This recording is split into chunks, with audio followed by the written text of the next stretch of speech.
Shalom, Israel. It's that time again. The I.S.U.P.K.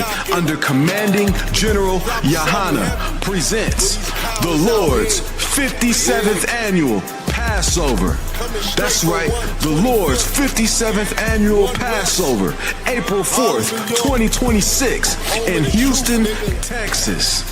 All Black, Hispanics, and Native Americans are commanded to observe the Lord's Passover.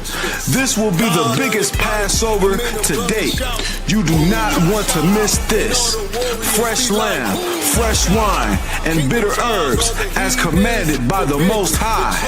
Only $200 per person ages 17 and up. The biggest event of the year. There is only one Passover, and it's under Commanding General Yahanna. See you there, Israel. Shalom. Nobody else there to compare to. Train for war, men of war, and war like apparel. Prefer our leaders, can't get between us. Watch where you stepping.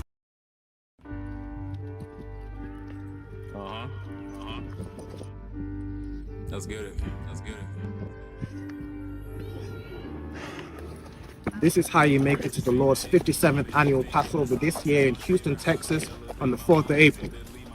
Mind over matter, still trying to purge these. If a nigga at me, I know that all beam around me, niggas finna steam about me. Bitches try to scheme some memes out me. I ain't being loud. Keep it on the dolo. Don't look like my dolo. Like a butler, get that dough, bro. Nigga try me, that's a no-no. Not to palm me like a high five. Park my car and chill. I'm looking at the Philly skyline. Clearly I'm about mine. I feel like it's my time. Demons trying to distract me and knock me right off of my grind. But nigga, I am not crying about shit. If it happened, then it happened. I get past it, I don't trust. Now I'm laughing, I'm just adding to my wisdom. Damn, I'm lit. That's the way you handle it. You gotta be a man and shit. Niggas masking up and I can't slack a bitch. Nope.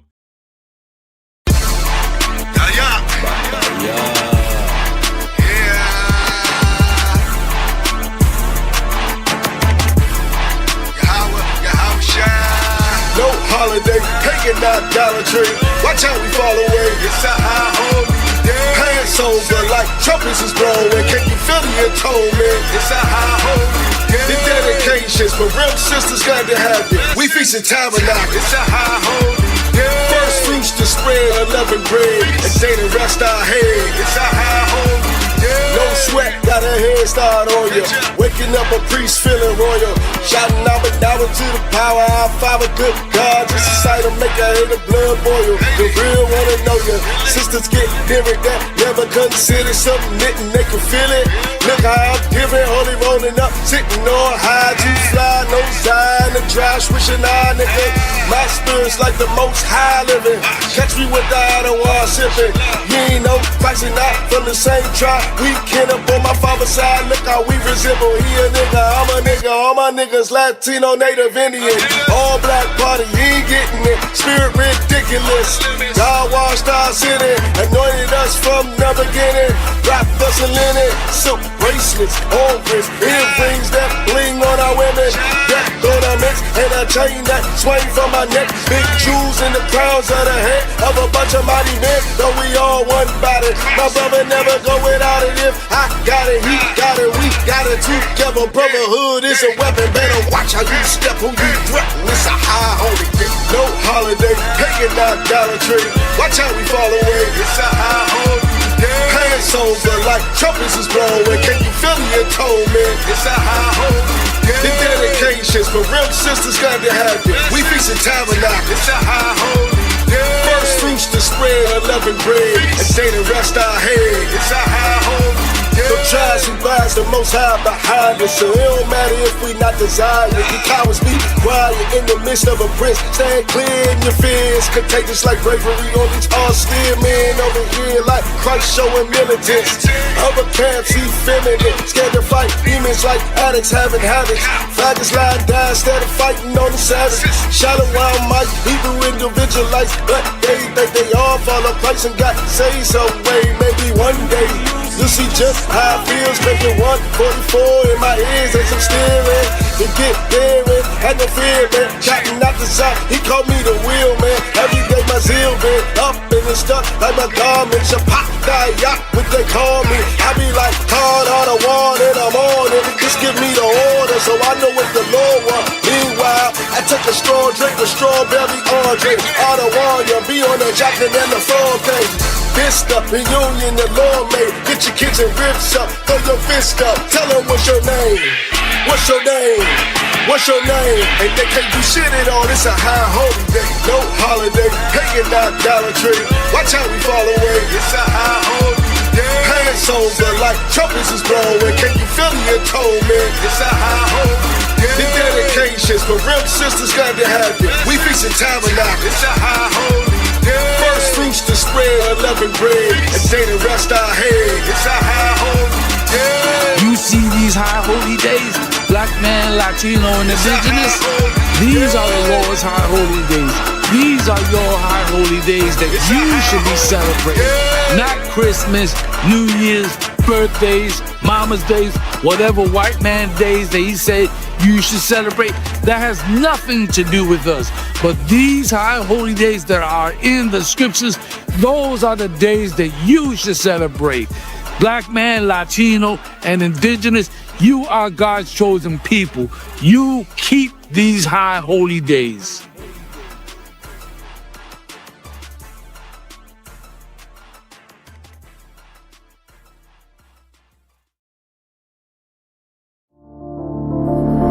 Back row.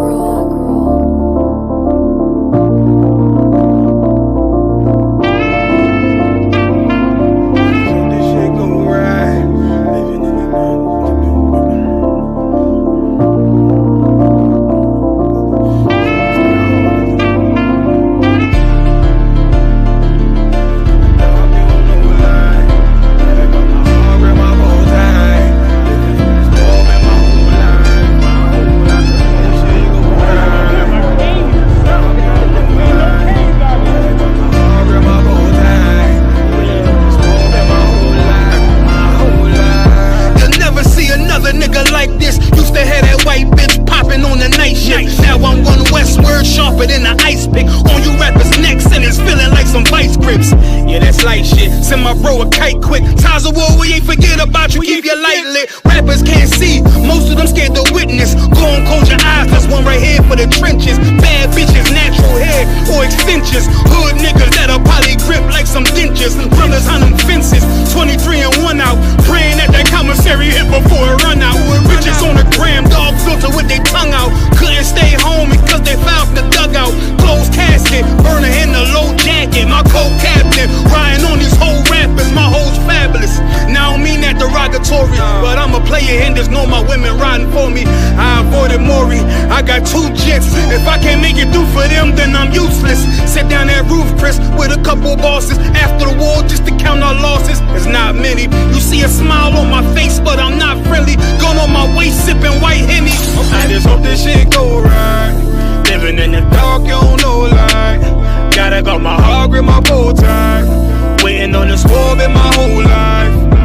I just hope this shit go right. Living in the dark, you don't know light. Gotta got my heart with my bow tie. Living in the swab in my whole life. My whole life. It's so melodic. When I be dropping this ebonics, this ghetto phonics, it got me on the level supersonic. My bomb atomic, and you know where you can find me. Somewhere probably folding this paper origami. My name is pure as the Sani, my wave is like a tsunami. I went from 0 to 100, feeling like Ricky Bobby. I made a deal with the Reaper. Got a couple wives, they some keepers. Talk a lot of shit, but you can't walk a mile in my sneakers. Bitches go to Miami, come home with change features. Now she got a BBL, her ass fatter. Trying to show up all them niggas that laughed at her.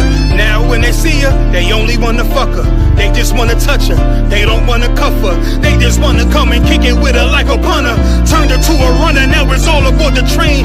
Fenty on her face, but it's not concealing the pain, it's a shame. So I'm in the hood like some rap snacks. I know niggas kill you and your mama for a scat pack. Dark tint, matte black, they do it for half that. Had you like 90s Missy in a fucking trash bag. I'm from Philly, we don't do bank accounts, just cash app. I spit a verse and I just watch the time slow. This that God flow, This that shit that rappers die for. It's that uncut Tahoe Wall straight from Pablo Escobar. I be at the bar like Moscato. They think it's effort, but no, this that block work. Make the countermeasures, take pleasures, making an op hurt. Light is in the sky, cause every verse is a concert. My mind work at speed jump can't fathom. Listen to the words of a champion. And can the streets need another anthem? I just hope this shit go right. Living in the dark, you don't know lie. Gotta got my heart with my bow tie. Waiting on the squab in my whole life. I just hope this shit go right. Living in the dark, you don't know lie. Gotta got my heart with my bow tie. Living in the squab in my whole life. My whole life.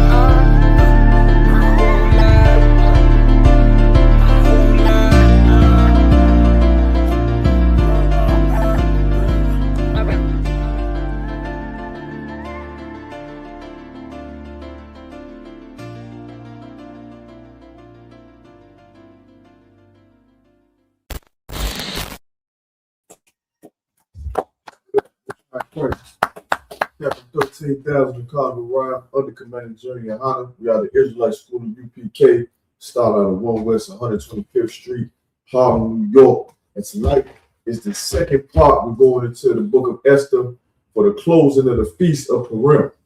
All right?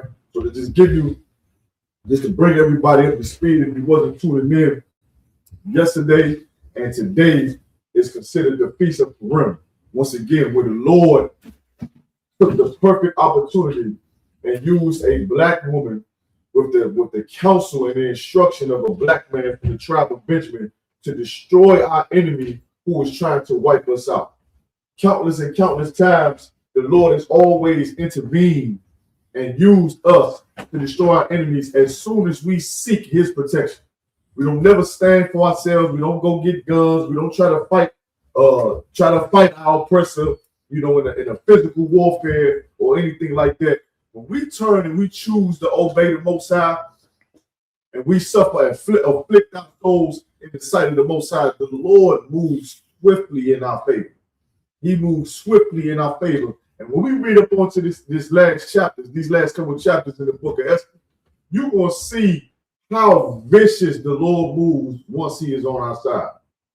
Like, that's why being stripped of our identity is one of the major reasons why the Lord is going to destroy our oppressor, the so-called white man.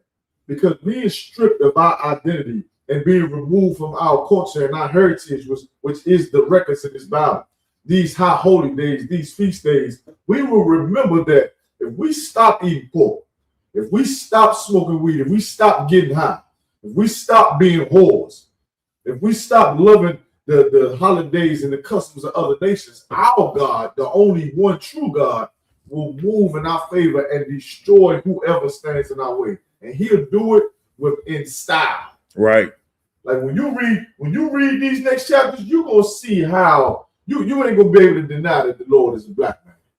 That our God is a black God with white woolly hair that sit on the throne of fire. The way when you start to hear these verses and how they broke it down, and how everything transpired, and how Esther was able to prevail in her efforts and conquer herself and conquer her fear, and was able to stand and defend her people the way she did, and you see what happened to our enemy, there's no way you're going to be able to deny that the Lord is a black man.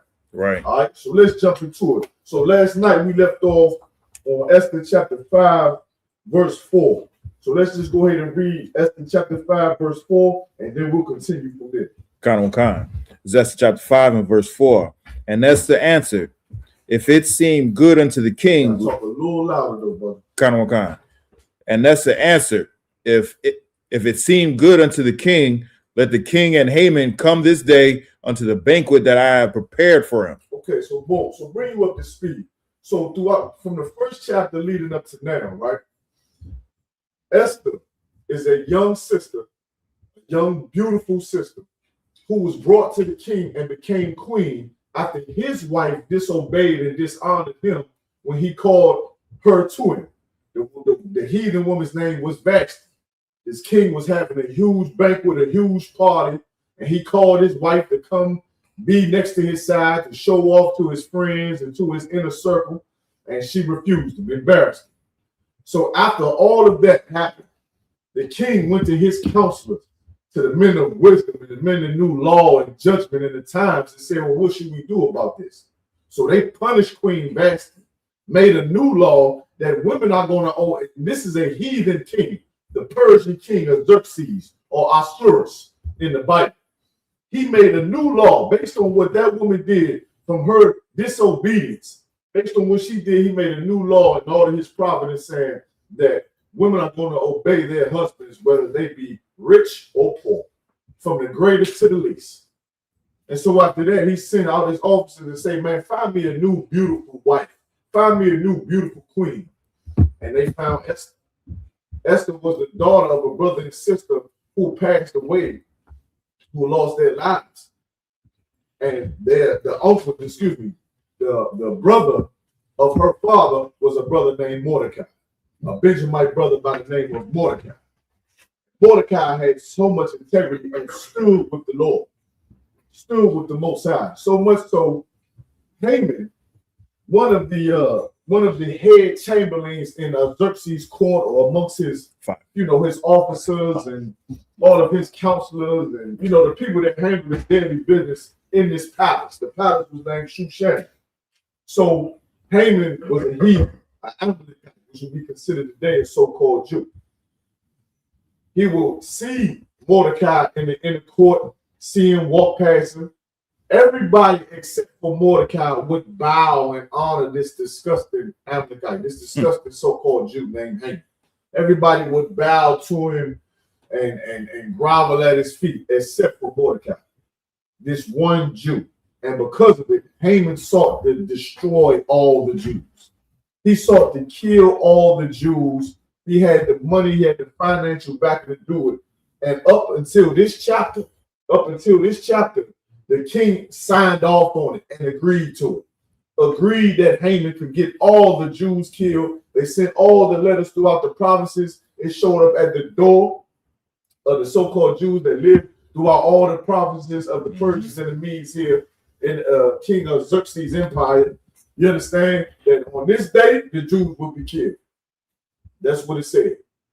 And so, of course, Mordecai, being a man of the Lord and trusting in the Most High, he got that letter and showed it to the sister Esther at the hands of one of her messengers. You understand? The woman is now, Esther, living in the palace for a certain amount of time. She got messengers, and she wanted to know why Mordecai was out front of this gate mourning.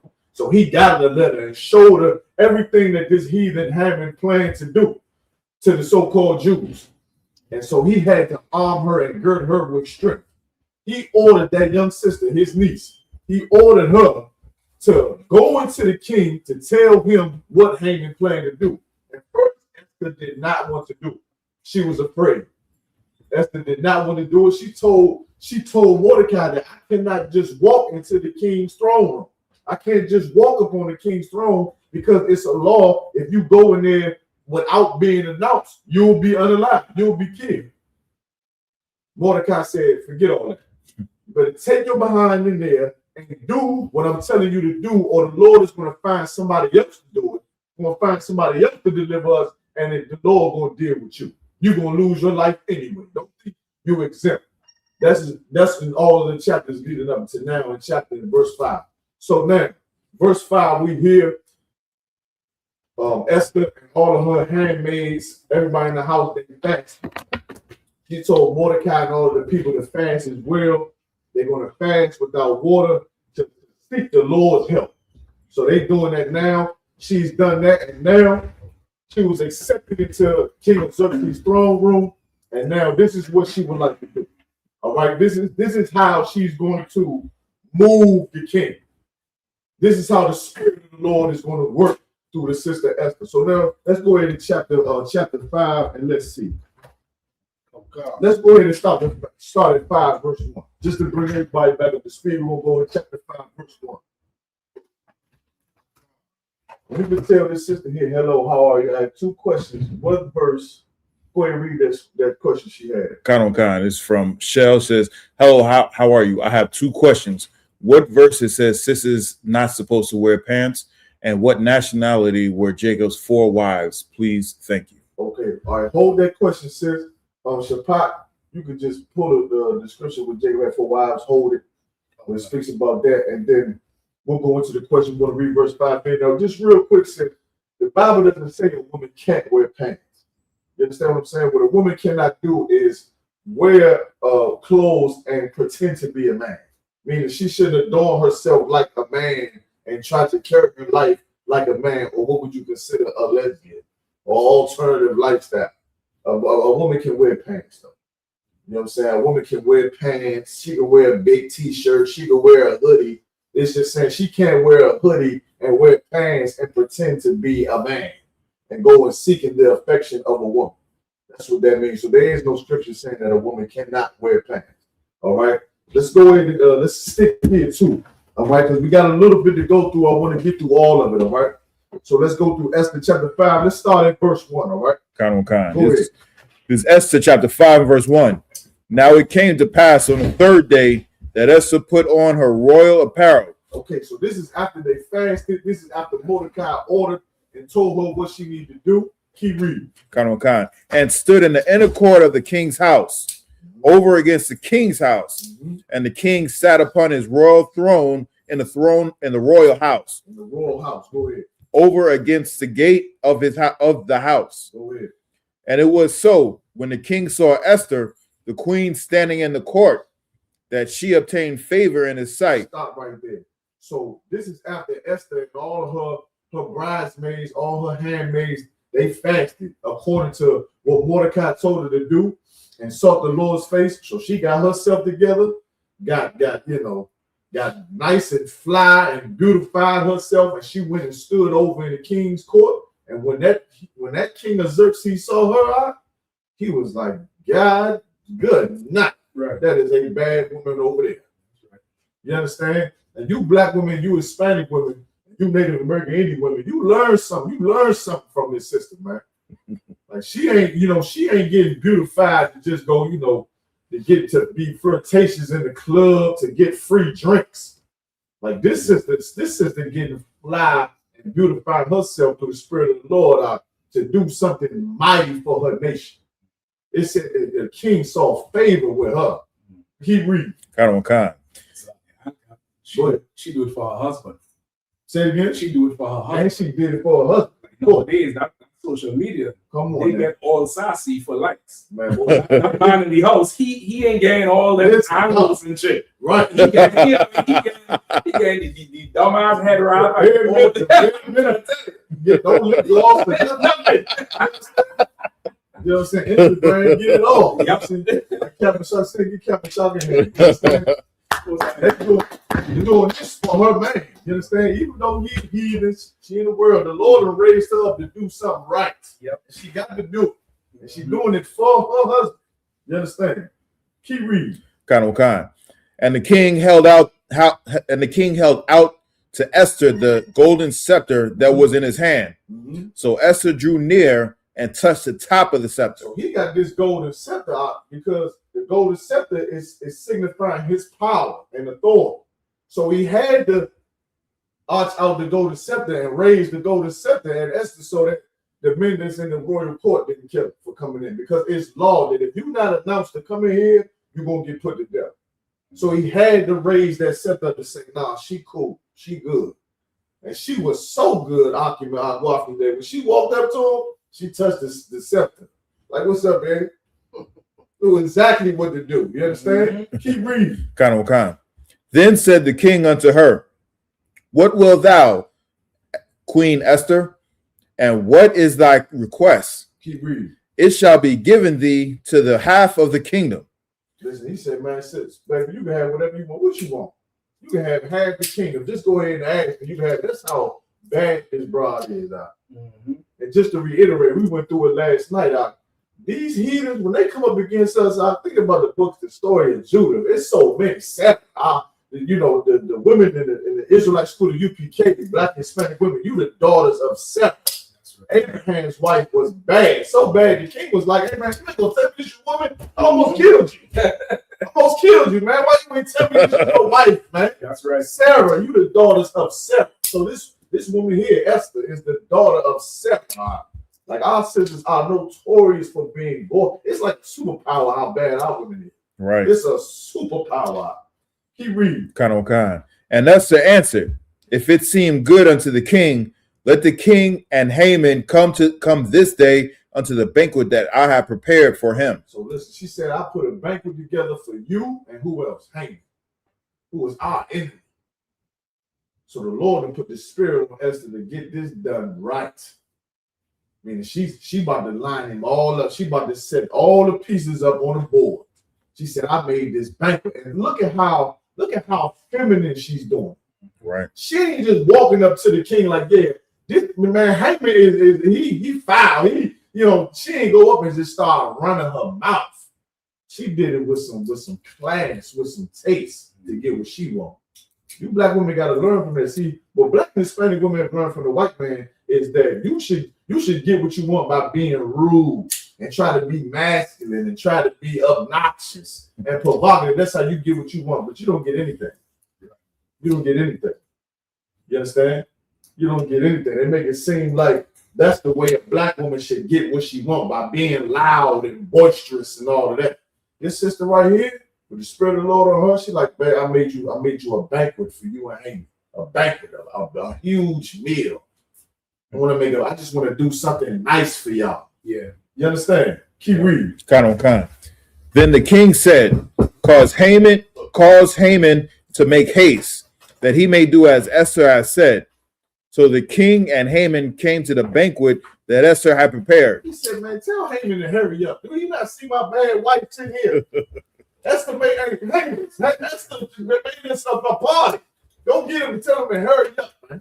You understand? The king ain't thinking about nothing else. He said, man, tell Haman to make haste. Tell him to hurry up. My queen making a dinner for me and him. Tell him to come on. Go ahead, keep reading. Kind. And the king said unto Esther at the banquet of wine, what is thy petition? And it shall be granted thee. Mm-hmm. And what is thy request? Mm-hmm. Even to the half of the kingdom it shall be performed. Listen, the king keep telling her what you want, what you need. Mm-hmm. You understand? What do you need? You want half the kingdom? You have half the kingdom. That's how much favor this woman had. And that's another thing. I hate to slow it down, but that's another thing to show you why. When a woman is the right spirit, you get anything. Right. That's right. Wives, no, wives. You sweet talk me. I'll do whatever you ask me to do. You want me to fix the toilet? I go fix it. Oh, don't talk. Listen. Don't talk. But you understand. Like a woman, it's a way a woman can just be with a man. Like a woman who don't see her husband. If you got a husband and he don't come around you, you should read this book of Esther. Mm-hmm. He don't want to see you. He hardly see you, barely see you. Read this book of Esther. Learn some tips. Mm-hmm. You know what I'm saying? Come to him a little more feminine, a little more nice, right? A little more soft. Mm-hmm. Keep reading. Kind. Then answered Esther and said, mm-hmm. My petition and my request is, if I have found favor in the sight of the king, mm-hmm. and if it please the king to grant my petition and to perform my request, let the king and Haman come to the banquet that I shall prepare for them, and I will do tomorrow as the king has said. So she said, sir, he said, my Lord, if I found favor in thy sight. Like she's talking to him like, like a woman, like a beautiful woman, knowing this man got power and authority and is great. She just caressing his ego, stroking his ego out. She said, man, if I found favor in your sight, my king, y'all come to my banquet tomorrow, I'm going to do exactly what you asked me to do. I just want to do something nice for you and Haman. Mm-hmm. Keep reading. Kind. Then went Haman forth that day, joyful, and with a glad heart. Look at this bastard. This bastard, he's so proud. He like, man, listen, hey, keep reading. You'll see how proud this cat is. Go ahead. Kind. But when Haman saw Mordecai in the king's gate, that he stood not up, nor moved for him, he was full of indignation against Mordecai. Listen, he's so proud. He hear about the banquet that Esther gonna prepare for him and the king, right? Just for him and the king. And he walking around joyful. So, he in a good mood until he see Mordecai. Mordecai still ain't bowed to him. Even though we are our people are days from being destroyed, slaughtered. Mordecai still ain't bowed to that king. And it made Haman wroth with indignation, meaning he wanted to kill Mordecai when he sees him. And listen, and it's moving to do it. And it's moving to do it, and it's feeling justified, like, yeah, I'm gonna kill that cat real soon. You understand? Because he already about to have a party, so now he puffed up. He puffed up, and he see Haman, he like, yeah, I'm gonna get that cat. I'm gonna kill every last one of them. Keep reading. Verse 10. Nevertheless, Haman refrained himself, and when he came home, he sent and called for his friends and Zeresh, his wife. He said, nevertheless, he refrained himself, which means what? He ain't do nothing then. He ain't say nothing. He ain't do nothing because, of course, he about to have this banquet with Esther. So he's like, I'm gonna handle this first here. I'm gonna handle this first. I ain't gonna move on it now. But you just wait. Keep reading. Verse 11.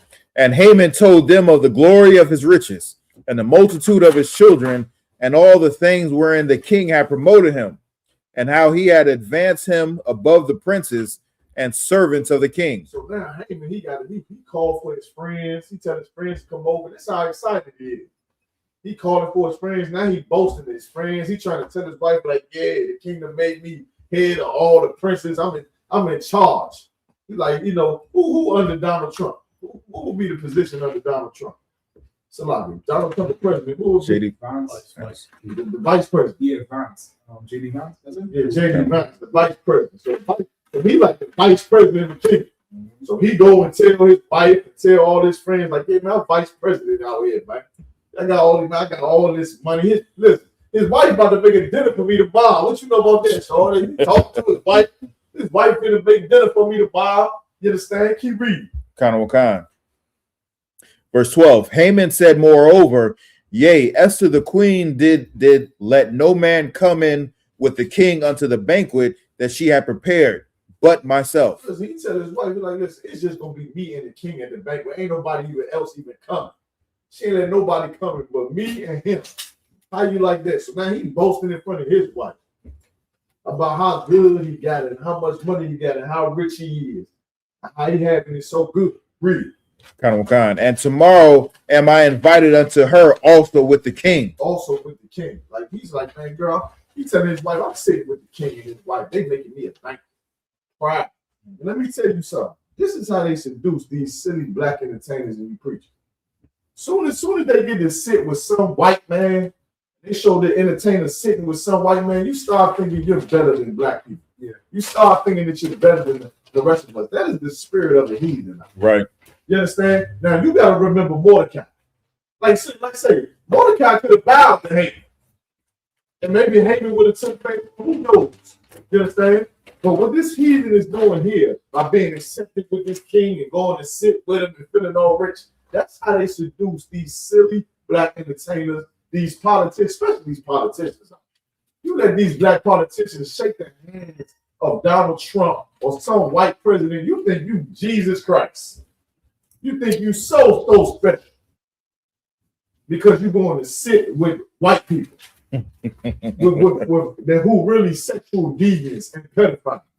You're going to sit with them because they got riches and wealth, making you feel all good because you done shook Barack Obama's hand. Who the hell is Barack Obama? You done shook Donald Trump's hand. All these rappers and entertainers and these singers, they start to feel special because you got pardoned by Donald Trump. Mm-hmm. That's how this heathen feel here. You go around and talk about, like, yeah, I was in the White House. I they brought all the rappers in the White House. It was Rick Ross, a whole bunch of the cats, Pusha T. I know they felt so special when they was in the White House. I know they felt so special. Meanwhile, we in the streets under Commander General Yahanna, mourning in front of the gate. We ain't bowing. Read. Verse 13. Yet all this availeth me nothing, so long as I see Mordecai the Jew sitting at the king's gate. This is how evil this devil is. He said, I got all that out, but I got to kill this Mordecai king. And that should show you the mind of the so-called white man, of our person. He can have it all. He can have all the wealth in the earth. He can go and get diamonds off the moon next to Saturn. And he would still want to oppress your black and Hispanic behind. That's right. Do you understand that? Donald Trump is gruesomely wealthy. And for some reason, he just got to hunt poor Hispanic grandmothers. He got to take poor Hispanic grandmothers and snatch them away from the children and go hide them and take them to sea and take the children to secret islands and turn and give them code names to talk about them. They pizza. We had pizza tonight with Latino children and hidden children. That's just what this heathen just said, man, he just ran it down. He said, I got riches. I'm the head of the kingdom. I'm basically the vice president out here. I got riches. They about to throw a banquet for me tomorrow. I'm about to get my own holiday. But I still hate this one black man. Yeah. I still hate him. And because I hate him so much, all his people are going to die. Like, that is the spirit of the so-called white man now. You better understand it. The scriptures say never trust that. Right. And don't sit with it. You never do that. Keep reading. Kind on kind. So. Before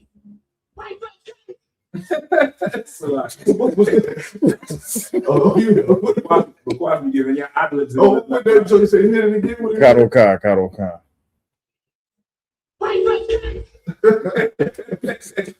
Go ahead, keep reading. God on kind, verse 14. Then said Zeresh his wife and all his friends unto him, let a gallows be made of 50 cubits high, and tomorrow speak thou unto the king, that Mordecai may be hanged thereon. Then go thou in merrily with the king unto the banquet. Jesus Christ. This is how evil his wife is. This is how evil his wife is. His wife said, man, well, listen, why don't you make the gallows? Gallows is a structure where you hang people on. It said made it 50 cubits high. 50 cubits during this time is like a 6-story building. Why do they want these gallows this high? Why do they want it this high? So everybody can see. So everybody can see Mordecai hang. And she said, make the gallows. Tell the king you wanted to kill Mordecai, to hang him on the gallows, and then go marry him with the king to the banquet. His wife said, man, go ahead and unalive him and hang him right before the banquet. That'll make you feel better. Go ahead, Wash. This is a question is from Chad plays the guitar. Says, so the Bible is talking about white people there? Haman is from the tribe of Amalek. That's the tribe that Haman is from. Amalek, according to the Bible, is the so-called Jew. The Amalekites are the so-called Jew today. To answer your question, all right? If I could, go ahead. Not to cut across too much. The Bible ain't talking about white people, but it's talking about how wicked white people are. Mm-hmm. Right? So don't try to flip it and make it seem like, oh, well, white people is in the Bible. Because they're the wicked on the earth. That's right. That's what it's trying to say here. Right. But who is it? Child who plays the guitar? Kind. That's what it is. That's right. Go ahead, keep reading, people. You read. Kind. So. Let a gallows be made 50 cubits high, and tomorrow speak thou unto the king, that Mordecai may be hanged thereon. Then go there, Then go thou in merrily with the king unto the banquet, and the thing pleased Haman, and he caused the gallows to be made. He said, baby, that's a good idea. Right now. Keep reading. Esther 6 and verse 1. On that night could not the king sleep, and he commanded to bring the book of records of the Chronicles, and they were read before the king. Now check this out, though. Check this out. While Haman is so proud and getting ready to slaughter Mordecai and the rest of his people, check this out, though. Keep reading, verse 2. And it was found written that Mordecai had told of Bigthana and Teresh, 2 of the king's chamberlains, the keepers of the door, who sought to lay hand on the king Ahasuerus. Listen, for some reason, King Xerxes could not sleep that night. I wonder why that is. Could not sleep that night. And the thing he thought about, he said, bring me the book of Chronicles. And for some reason, he remembered when Mordecai saved his life by telling Esther that it's 2 men that keep his door. Keep his door, that's like the Shema. It's like you got 2 people on the Shema. They are disgusting and slimy, and I can't wait to catch them. So, they at the door of Israel. Right. And these, you know what I'm saying? And they just, ridiculously disgusting and callous. These two cats are at the door. They watching the door for King Xerxes, and they sought to lay hands on him. They wanted to kill him. You know what I mean? Right. And Mordecai told Esther. Esther told him. So he remembering that about Mordecai. Right now. Keep reading. And the king said, what honor and dignity have been done to Mordecai for this? Like, man, I just remember that, man. Did we ever do something for this man? Right. This cat looked out for me. Did we look out for him? Keep reading. Then said the king's servant that ministered unto him, there is nothing done for him. They was like, we ain't do nothing for him. Keep reading. And the king said, who is in the court? Mm-hmm. Now Haman was come into the outward court of the king's house, and spake unto the king to hang Mordecai on the gallows that he had prepared for him. Now look at that. Now let me tell you something. When you are in the truth, there's always going to be trials, because that's life. Life is going to always have its ups and downs. That's life. But when you stand with the Lord, no matter how hard it may seem, no matter how impossible it may seem, remember, Mordecai was mourning because in a couple of days, Haman was going to pay to get all of us killed and slaughtered throughout all the provinces. It almost seemed impossible that we was going to be delivered from it. You understand? Okay. But no matter how impossible he thought it was, he still stood fast with the Most High. He didn't go like a coward and go and beg Haman and bow to him and say, I'm so sorry, please don't do this. You know why? Because Haman would have loved it and would have killed him anyway. He'd have killed him anyway. You understand? But look at how the Lord is working. So whatever we're going through, no matter how impossible it may seem, just know the Lord is working too. And that is essential to know, because our God is real. You telling me all of a sudden this king just can't sleep? I know why he can't sleep. The Lord don't want him to sleep. Right. You got to remember, in the Babylonian captivity under Nebuchadnezzar, Daniel was breaking down his dreams. Right. Daniel was the one breaking down his dreams and his visions. You understand? Just like Joseph in Egypt. Right. When Pharaoh had the vision of the cows. So you telling me all of a sudden Xerxes can't sleep? You know what I'm saying? He in a bed full of silver and gold. Kind of old time. You can't sleep with that. Orthopedic in there. You understand? He ain't sleep because the Lord don't want him to sleep out. And then look at when he ain't sleeping, what he thinking about. He thinking about Mordecai. You gotta do something for my man. Remember, he looked out for you that time. Like the Lord vicious out. He vicious out. Keep reading. Verse 5. And the king's servants said unto him, behold, Haman standeth in the court. And the king said, let him come in. Mm-hmm. So Haman came in, and the king said unto him, what shall be done unto the man whom the king delighteth to honor? So listen, so he see Haman, he said, man, tell Haman to come in. The king said to Haman, he said, man, what should we do with the man that the king want to honor, man? Keep reading.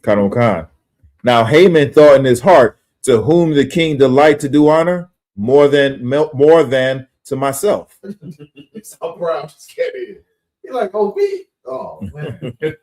This how proud this cat is. You understand? This is how proud he is. He said he thought he didn't say this out loud. He thought it in his mind. He's like, who more than the king would want to honor more than me? I don't even want to honor me. You understand? Keep reading. And Haman answered the king, for the man whom the king delighted to honor, let the royal apparel be brought, which the king uses to wear, and the horse that the king rideth upon, and the crown royal which is set upon his head. Good night. This is a proud bastard. He said, man, let him wear the king's clothes. Let him ride the king's horse. You understand? This is why you don't let the devil sit next to you. That's right. He wants your spot. Yeah. He'd have killed Xerxes. He'd have took Xerxes out. It'd have been King Haman in a minute. He'd have plotted on him talking to his wife, it'd have been Xerxes on them gallows. Well, all we know, Haman hired them 2 men at the gate. Laying his hands on them. You don't know. You understand? We don't know the Bible said it, of course, but you just can't put nothing past no devil like this. That's proud like this. He said, man, let's let him wear the king's clothes and let him get the king's horse. As a matter of fact, let him wear that crown a couple times. Right. If you want to honor him, keep reading. Kind on kind. Verse 9, and let this apparel and horse be delivered to the hand of one of the king's most noble princes, that they may array the man withal, whom the king delighted to honor. He said, listen, let your princes, he said, give it to your princes and make one of your princes give it to him. Which shows you what's in this cat's mind. What's in this cat's mind, them people that's in there that he working with, he ain't no prince. He's higher than the prince because he's working. He's wasting administration. But in his mind, he's better than the princes that Xerxes had. He said, man, make one of your sons give it to him. You understand? Kind on kind. Keep reading. Kind on kind. And bring him on horseback through the street of the city. And let everybody see. Go ahead. Kind on kind. And proclaim before him, thus shall it be done to the man whom the king delighted to honor. Let everybody in the streets know that you wanted to honor this man this way. Remember, this is what Haman is thinking in his head. Keep reading. Kind on kind. Then the king said to Haman, make haste and take the apparel and the horse as thou hast said, and do even so to Mordecai, to Mordecai. That's what Haman was doing. He was like, to who? To more. That's what Haman was saying to the king. He said, bring it to who? Bring it to who? You want me to do this to who? Keep reading. To Mordecai the Jew, that sitteth at the king's gate.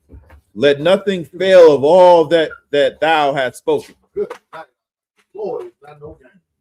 The Lord ain't no game. One day you're gonna be down in front of the gate. The next minute, the one that want to kill you, he about to give you everything. Go ahead.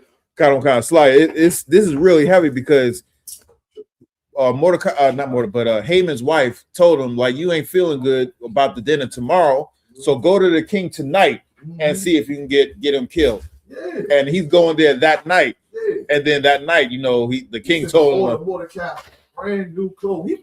Kind of sir. Let me tell you something. It's so heavy, y'all.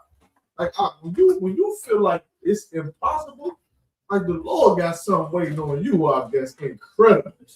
Like you just stand with the Lord, no matter how hard it seems like it's gonna be. You stand with him like the Lord. At the end of this, you're gonna have a crown on your head. Like that's heavy. If you don't bend your knee to these disgusting heathens and to the disgusting principles and the culture of this place in so-called in America, this wicked, cruel, pedophile place, oh man, you're gonna get a crown on your head. Right. You're gonna be adorned like a king. You understand? You're gonna have people who was princes, they gonna come bring you gold and silver and royal apparel. That's what's gonna happen to you. All you gotta do is bow. It's gonna hurt though. It's gonna hurt. You're gonna think you're gonna die. That's what's gonna happen. That's that feeling. That's that feeling. All these entertainers and all the people that blacks and Hispanic idolize, they felt that feeling. Right. Like if I don't bounce this basketball as best as I can do, I'm gonna die. If I don't bend my knee, if I don't say what I need to say, no Christ. If I don't need to agree with the LGBT community, if I can't agree with the police, if I can't agree with ICE and what they're doing with immigration, I'm going to die. Right. I'm going to starve. That's how Mordecai felt. But it's better to die. Yes, right. It's better to starve. It's better to starve than to bend your knee to your enemy. Right. Hold the scripture, if you could, just hold the scripture was said, for the men who have not bowed the knee to Baal. Let me get that. Just hold it. Before we get it. Go ahead, keep reading the question. Kind. Verse 11. Then took Haman the apparel and the horse and arrayed Mordecai. Can you imagine what dropped in this man's stomach? When the king said, man, yeah, give it to Mordecai. Could you imagine how his heart dropped into his nether region? I mean, can you imagine how pale this devil got up? Oh man, I wish I could have been here to see that. You know what I'm saying? Like, could you imagine the look on this cafe? He probably stayed there and looked at the Xerxes like for at least a minute, like, just in shock, like, you understand? And start sweat. You understand? Like, Jesus Christ. That's the feeling of the Lord coming for you. That's right. Like what Haman probably was feeling, that's the feeling when the Lord is coming for you. Right. You understand? Kind. Keep reading. Kind.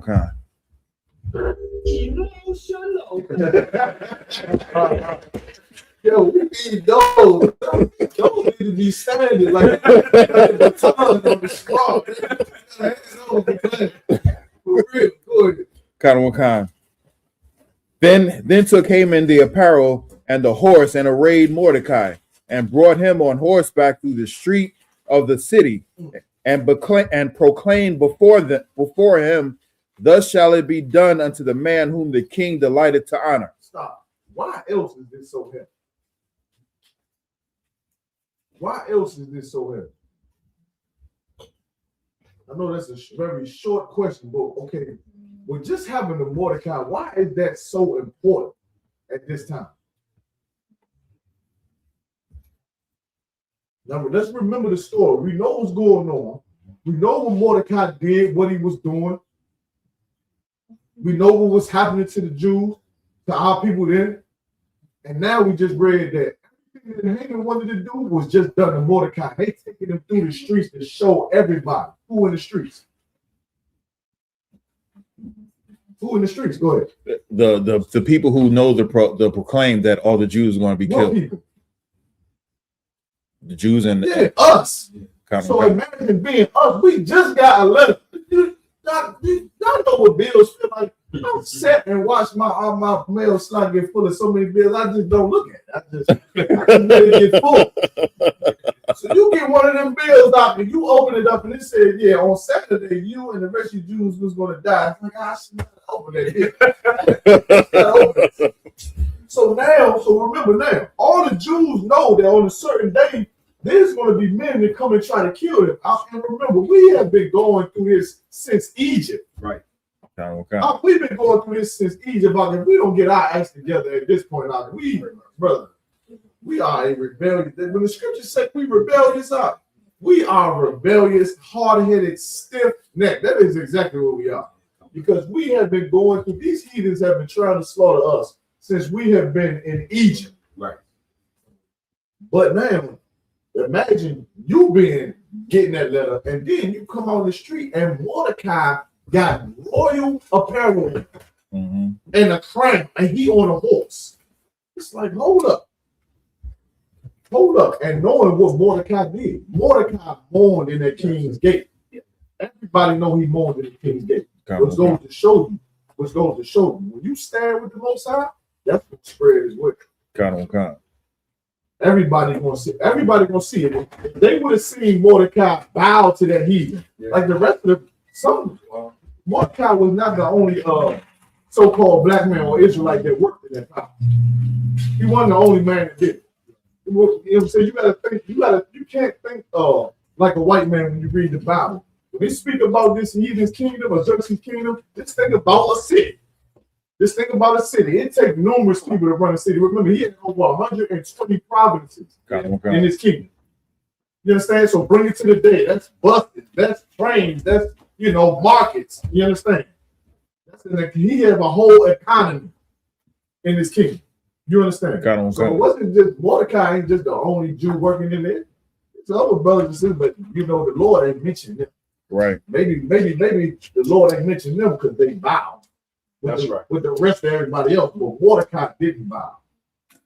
And the Lord raised him up, which should show all the other Jews watching that knew they was about to die just like Mordecai, that you don't bow whether you're going to die or not. That's right. You understand? Keep reading.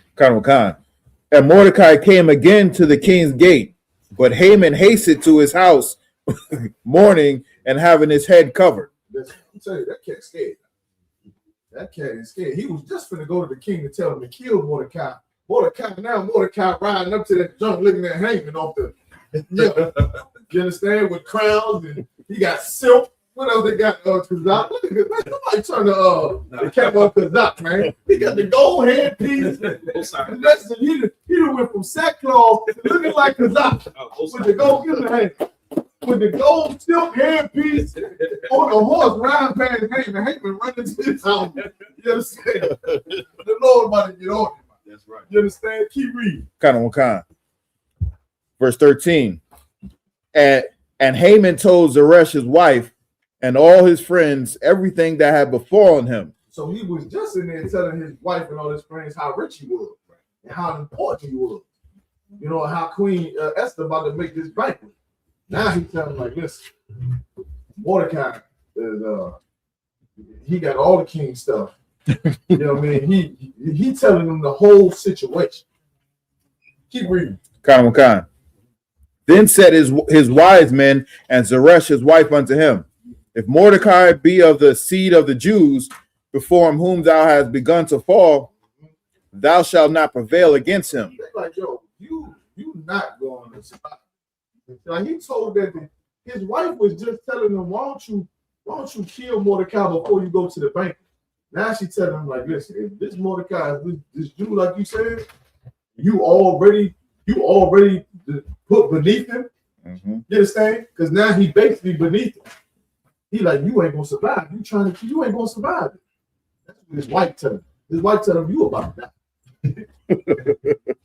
You understand? Go ahead, Cap. In that moment, he was feeling the anguish of spirit. Right. Just like when you read Wisdom of Solomon, it say verse 5, chapter 5, verse 3, and they repented and groaned for anguish of spirit, shall say within themselves. This was he who we had sometimes in derision, and a proverb of reproach. That's what he was feeling right there. That anguish of spirit. And he knows he's done. That's right. That's it. And what is also so heavy about this too, Cap, is like it's so important to remember these stories and remember our heritage.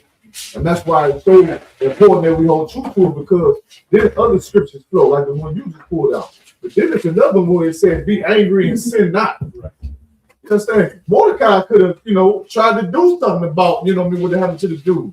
He angry, he raw. But the Lord will tell you, the Lord said, vengeance is mine. Right. You gotta remember that all the scriptures start flowing in. The Lord said, vengeance is mine. Now, somebody come up against us, the man trying to do it ain't gonna sleep. He ain't gonna be able to sleep. He ain't gonna be able to sleep. The Lord gonna be in his dreams. How much more should we stop eating pork and crab and shrimp and just doing all of the disgusting things that we have learned to do in this wicked place? Donald Trump, next time you see Donald Trump on the TV, it was like he ain't slept in days. Headpiece all falling. He ain't slept in days. Eyes red. It's because the Lord will be on. We start serving him. But shall surely fall before him. Yep. Verse 14. And while they were yet talking with him, came the king's chamberlains and hasted to bring Haman unto the banquet that Esther had prepared. I'll tell you something. He don't even got time to think. Right. He ain't getting time to think. He run and tell his wives what's going on. Then you get hey, Haman, it's time to go to the banquet. Come on, man. It's time to go. Like, can you imagine the panic on his head? He didn't even get a time to breathe. All this just happened.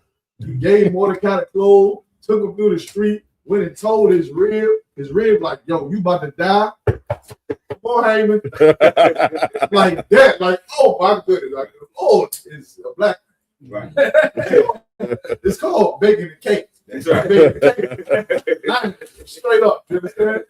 Man, I'm telling you. Go ahead and keep reading. Esther 7 verse 1. So the king and Haman came to banquet with Esther the queen. And the king said again unto Esther on the second day of the banquet of wine, what is thy petition, Queen Esther? And it shall be granted, and it shall be granted thee. And what is thy request? And it shall be performed even to the half of the kingdom. Remember, you can have whatever you want, baby. That's all the king keeps telling us. That's a beautiful self, and she's such in the right spirit now. Right. And that's what makes these citizens in the Israelite school of I.S.U.P.K so beautiful now. How they adorn themselves, they come in here and serve the brothers and serve their husbands and serve the priest under command of Yahanna, man. Like, it's so rare in this world. It's so rare. What this sister is doing is what our sisters must do. That's right. That's what they must do. You a beautiful black Hispanic woman, and you need to do something like this. Use your beauty for something that matters, not for Instagram. Right? You ain't even making no money. Don't just use it for Instagram and to get a drink at the club. Right. But whatever the hell else they do it for, I don't even know what they do it for. I mean, for views and for likes and just for attention. Just for attention. The Lord then gave, let me tell you something. You do this in the right spirit, black and Hispanic woman, the Lord gonna give you attention forever. We're gonna be reading about Esther until forever. Right. Count on count. Esther is gonna be known. Esther is gonna be known forever. Now feel that, black woman, Hispanic woman. Somebody should tell Cardi B that. Because now what we're gonna remember Cardi B for is twerking on a robot. No, I'm good. You're gonna be twerking on a robot, and that Tiana Taylor you were talking about yesterday. I mean, ew. Jesus Christ, that's how the Lord will remember you. Right. So I wouldn't look up to women like that. Beyonce looked like a white, and she started to look like the Crypt Keeper. Beyonce is starting to look like the Crypt Keeper. I don't know what is going on up there. She eating too much pizza or something. Keep reading. Okay. Verse 3. Then Esther the queen answered and said, if I have found favor in thy sight, O king, and if it please the king, let my life be given me at my petition, and my people at my request. So, and remember, up until this point, she never told him she was Israelite. That's right. Never told him she was Israelite. Keep reading. Kind on kind. For we are sold, I and my people, to be destroyed, to be slain, and to perish. So they had this back, and she's like, please, if I found favor in that sight, please spare me and my people. He said, this is a law. They're going to kill me. They're going to kill. She put herself in it, but she isn't. She said, they're going to kill me. They're going to kill all my people. All my people is to be slain. That's what they're telling the king. Keep reading. Kind on kind. But if we've been sold for bondmen and bondwomen, I had held my tongue, although the enemy could not countervail the king's damage. Then the king Ahasuerus answered and said unto Esther the queen, who is he, and where is he that durst presume in his heart to do so? Yo, he like, yo, who is planning to do this? Who planning on killing you and all your people? Where he at? Keep reading. No. Like, who's the one that made you want to do all this? Just imagine, like, your wife tell you, of course, this is a heathen king, of course. But this is his wife, a beautiful wife that you love. And she come to you and say, some man come on, he gonna kill her and all our kids. Like, who? Talk, who? Right. What you mean? What man? Where he at? Point him out. That's how this person, he heathen. But he loved this woman nonetheless. He loved Esther.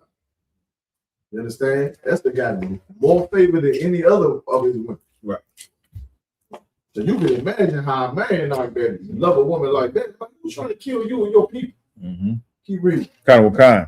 And Esther said, the adversary and the enemy is this wicked man Haman. Listen, he's sitting right there. You like Haman?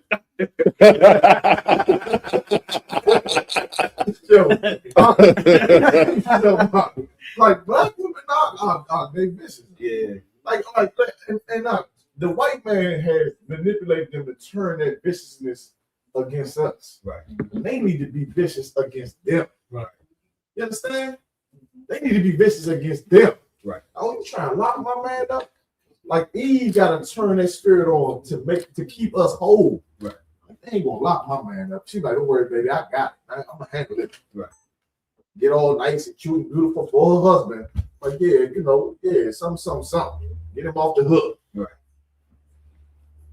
She's like, Haman, right here. He the one. He want to do it. He said he gonna kill it. He read. Kind. Then Haman was afraid before the king and the queen. Stop eating and looking at the king. He just got the most horrible news. Ain't get no time to breathe. Right. Get no time to breathe out there. The Lord put this one together. And this is something like when you read the stories, it's like the Most High is real. He a real God. That's right. That thinks and got served, got the angels, got servants. That's right. And he'll come see you. Right. You understand? When you lose this heritage and you lose these stories, like the Feast of Purim, that's why, you start to give yourself over to the things that's not real. Right. You start giving yourself over to things that mean absolutely nothing. Mm-hmm. And start only caring about yourself. Right. Because without this heritage, all you're going to feel is death. Is we're going to die. I'm going to die if I don't go to work. Right. I'm going to die if I don't serve this holiday. I'm going to die. My children are going to die. So I have to serve. I have to serve these holidays. I have to agree with this. I have to be okay with this. Without Purim, without remembering Purim, these feast days and these high holy days, you are not going to be able to stand. You are going to bow. Right. You're going to bow under the oppression of this place. That's right. That's what's going to happen. So you got to remember this because this is going to show you that God is real. And he ain't no joke. Right. Kind of. And he'll put the pieces together and you are suffering. You will suffer. But how long are you willing to suffer? Because maybe at the end of you suffering, maybe you don't get a grade. Maybe you get a horse and a crown and a royal apparel. Maybe. You understand? Keep reading. Kind of. If I could, sir. Go ahead. That's a good one too. I like the last one you did. That emotional one. That was a good one. That's right. Emotional. Real. Go ahead. Kind of. First, and there's a question online as well, sir. What's the question? Oh no, they played the oh my goodness. You know what you gotta get for questions? Who was that right there? Fire, Furnace, Finish. The saxophone from Boys in the Hood. Shout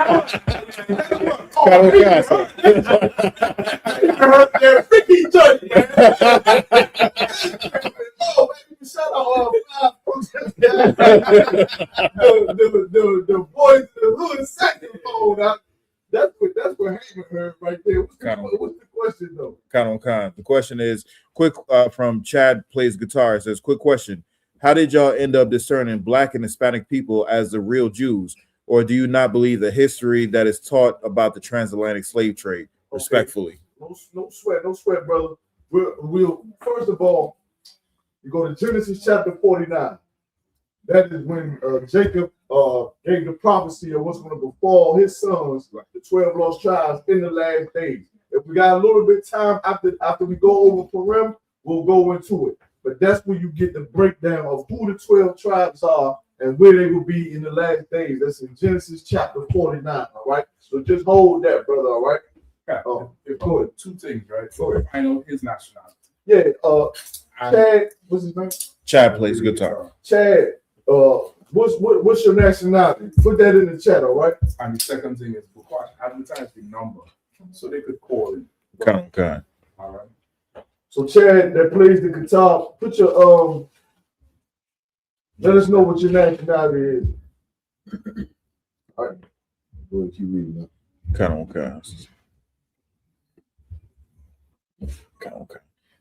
Verse 7.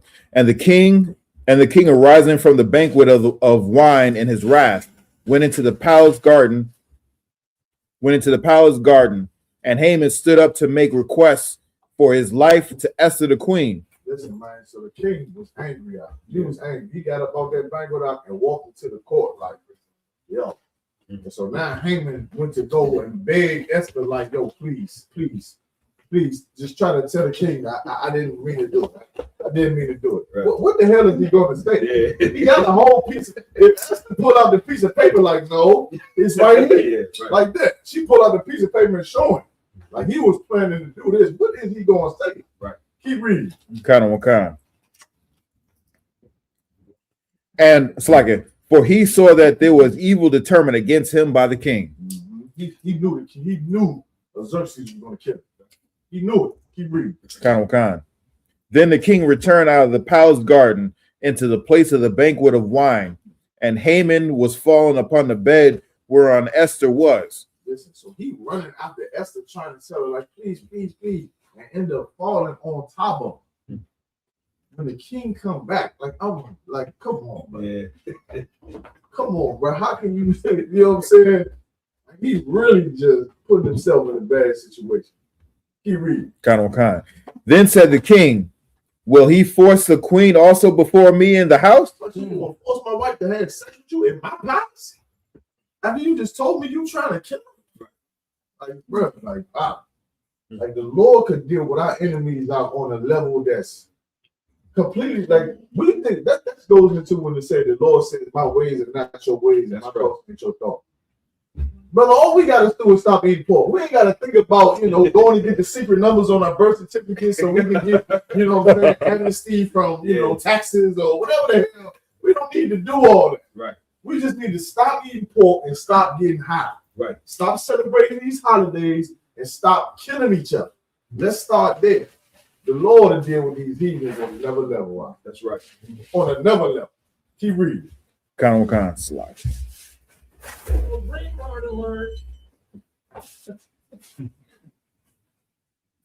As the word came out of the king's mouth, they covered Haman's face. Black bag. So that black bag, they put a black bag on Haman.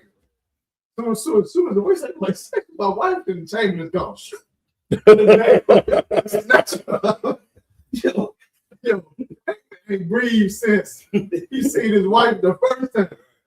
He ain't even breathed out. Since he put them clothes on that man, he ain't got a chance to think. That's right. Of what he can do. Right. You understand? He ain't get a chance to run or nothing. He ain't get a chance to do nothing. Right. Like when the Lord get down on these heathens and get down on this devil, it's gonna be something so glorious how the Lord gonna deal with these cats. It's gonna be something so glorious. And listen, Donald Trump think he's gonna be able to hide that pedophilia. He ain't gonna be able to hide it for long. That's right. That's gonna come out. That's right. Like the Lord working that. Like, just imagine. Now bring this to today. We keeping the feast of Purim. Reading this story about how this brother stood so strong in the sight of the Most High that he encouraged and strengthened the system to go talk to the king to help us in what we're doing, to help us in our play. Imagine what the Lord, and then the Lord didn't give the king no sleep. Mm-hmm. All these things, all these chain of events happen. So imagine what the Lord is doing now. Right. Like just imagine like some of these cats and these politicians ain't getting them sleep. Some of them waking up being angry with each other. Right. You understand what I'm saying? Like the Lord putting the spirit on, putting demons on these devils and these high places and saying, oh nah, we ain't gonna let them slide about that. They waking up out their sleep saying it, Cap. Yeah. You understand? Right. They doing over petty reasons, like, nah, I can't do that. They think all of their riches and all their wealth go to their head, and they don't even know that they about to put it on their own self. Right. The evil that they trying to do to each other, the greatest evil that they trying to do to us, they don't even know that the Lord is setting them up to get it all. They gonna take it all out. We're gonna be caught up in the sky somewhere. Right. just like Mordecai, we're gonna be on a horse with. You understand? Right. While they are going to be fighting for their life. Right. Keep reading. All right. What, sir? No, I was going to say, you see the deposition with Hillary Clinton? I ain't see that one. That bitch was mad as fuck. They're trying to get her angry. They said, how did you feel when you saw your husband getting massaged by all these young girls? And they was young. She said, I ain't come here to answer that. I mean, she went over. She walked out of the room. Yeah. That whole deposition, brother, it's rough. It's rough for them. Right. Bill started to scratch his head. He's like, I don't remember these. No, I don't know. He don't know nothing no more. It's rough. Jesus Christ. So what he said is right. Yeah. Like, this scripture say like the Lord going to uncover the shame. The skirt. Yeah. Like, gonna lift the skirt up on this place out. Yeah. Like these people have been made to look like they, honorable white people. The Lord about to deal with them. All we got to do is stand. That's right. Just stand. It's gonna get hard. It's gonna go out. Go out. We standing in the dark. Right. You understand? We're gonna be right here together, going through all the hell in the world. Feel like we about to die tomorrow. Right. That's how it's gonna feel. That's the meaning of the story. Right. It feels like on Tomorrow we are going to die. The Lord intervened like that. Go ahead, Oscar. The Lord intervened like that and get us out the way. You understand? Go ahead, Al. If I could. Go ahead, slap it. Oh, what? And what you're bringing out is so heavy. It's not hard to understand what Mordecai felt, because on the flip side, because we don't listen to the Most High, we are on the receiving end of the Lord's tactician. Like I remember being in the world and exactly what you described Mordecai feeling. I felt that. I felt like I couldn't get a chance to re-strategize, like one thing after another. It just felt like everything was messing up so perfect. And I knew, I was like, it gotta be a God.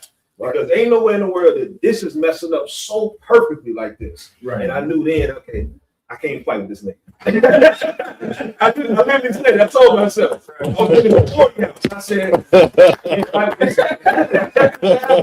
this. What you said is so happy. All gonna make it so hard for you out. Right. He's gonna force you to do it. Right. He's gonna force, and that's how many countless captivities we invented. Like, come on now. Right. At some point, we gotta be like, all right, it's a lot. Come on now. All the captivities out Egypt, Babylon, Syria, Persians enemy, the Greeks, the Romans, enough is enough. That's right. At this point, enough is enough. It has to be men that's going to stand for this truth. Huh? It has to be. Go ahead, keep reading. Verse 9. And Harbona, one of the chamberlains, said before the king, behold, also the gallows, 50 cubits high, which Haman had made for Mordecai. They said, oh, look, over there. We can just put them all right on there. Right.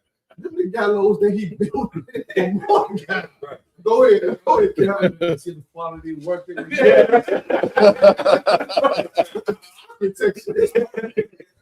Just go ahead and throw them on there. I know the men that work was like, damn, we had an easy day. We get the clock out early.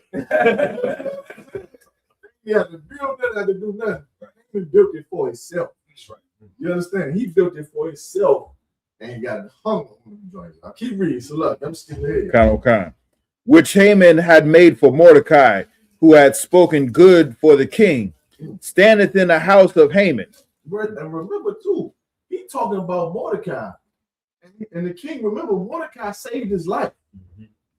So think of how twisted and evil he started to look at Haman. He like, he was an evil bastard. Right. You tried to kill my wife, you tried to kill the people, then you tried to fall on her and have sex with her while I'm out in the garden, and you tried to kill the man to save my life a couple years ago. Yeah, go ahead and throw him up there. It's like it's just boom, boom, boom, boom. You understand? That's a Rico right there. The feds got you. Yeah. You understand? They already got you. You're out of there. Right. Go ahead and keep reading. Surprise. Just to add to it, about the gallows, you talking about how high they are, so everybody can see it. The Lord made it so everybody will see this. Come on. Come on. That's why in the sight of this kingdom, my brothers and sisters, you cannot get shaken by what you see. And that's why the white man does so many things that make it look like, there's werewolves and they got artificial intelligence, and here come the robots, and all them robots is going to kill white people, all of them. That's what you gotta learn from this story. AI is getting better, they go on Skynet and all that, they gonna kill white people. That's right. You understand? They ain't got nothing to do with us. I'm gonna be on a horse. I ain't worried about nothing. Right? That's what the records, our records, equip you with. That's what they strengthen you with. And then you won't get shaken and get like, I gotta go make some money. Then you want to come up with some schemes to make thousands and thousands of dollars. That's what you're seeing out there.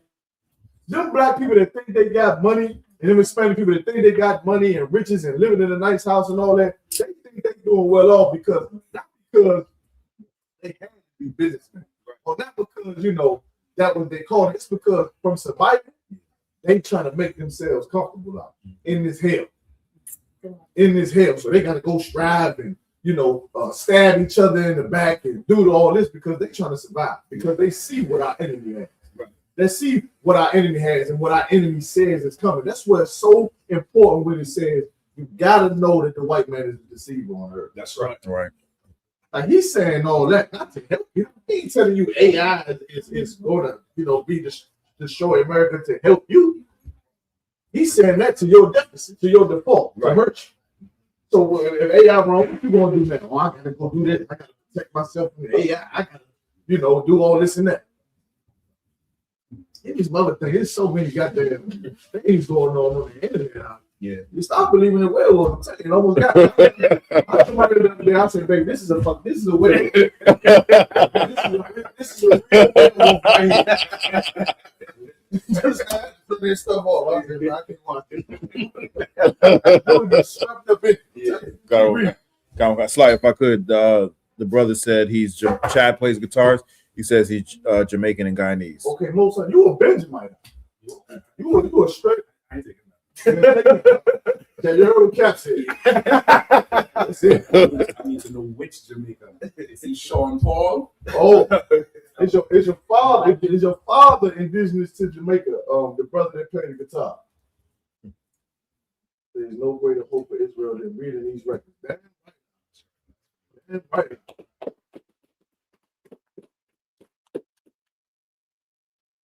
Go ahead, keep reading. Kind. Then the king said, hang him thereon. Mm-hmm. Verse 10. So they hanged Haman on a gallows that he had prepared for Mordecai. Then the king's wrath was pacified. And listen, he felt satisfied, though. Right. Like he wasn't troubled or nothing. Like the Lord gave him enough ammunition to destroy that cat out, and everything was done. And where's Mordecai and all that? In his integrity as a man of the Most High. Right. With brand new clothes. Remember, he was in sackcloth a couple of weeks ago. Right. He was in sackcloth. Now silk. And silk out this joint, bro. I got to show you, like, we got to serve the Most High. It ain't no way around. Just imagine if, now give me that scripture you talked about with the vision.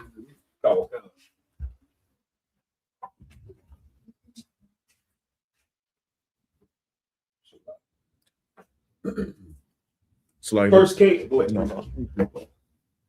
What? Yeah, that brother said, does it matter? Yeah. You see what I'm saying?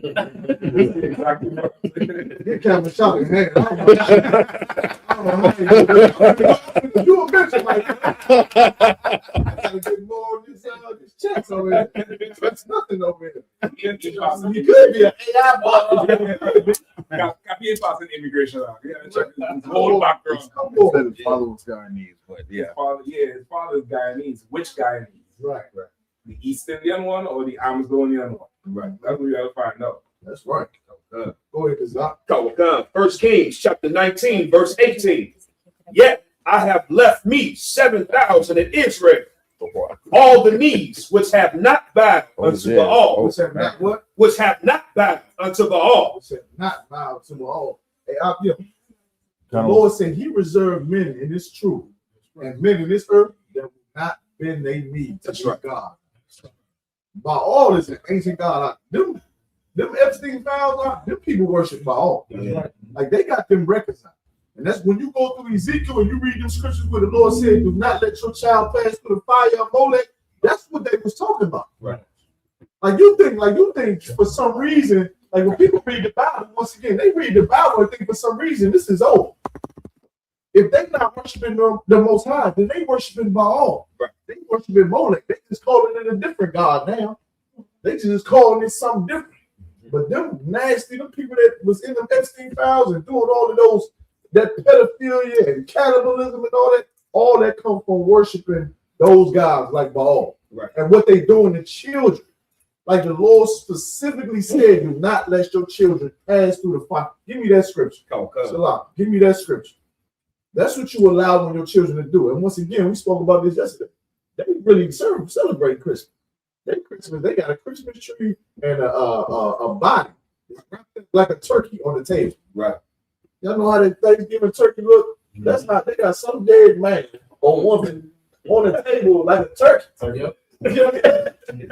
Listen, that's really Christmas. That's what Christmas is. That's what all of these holidays are. You just not rich enough, black man, to really serve it like them.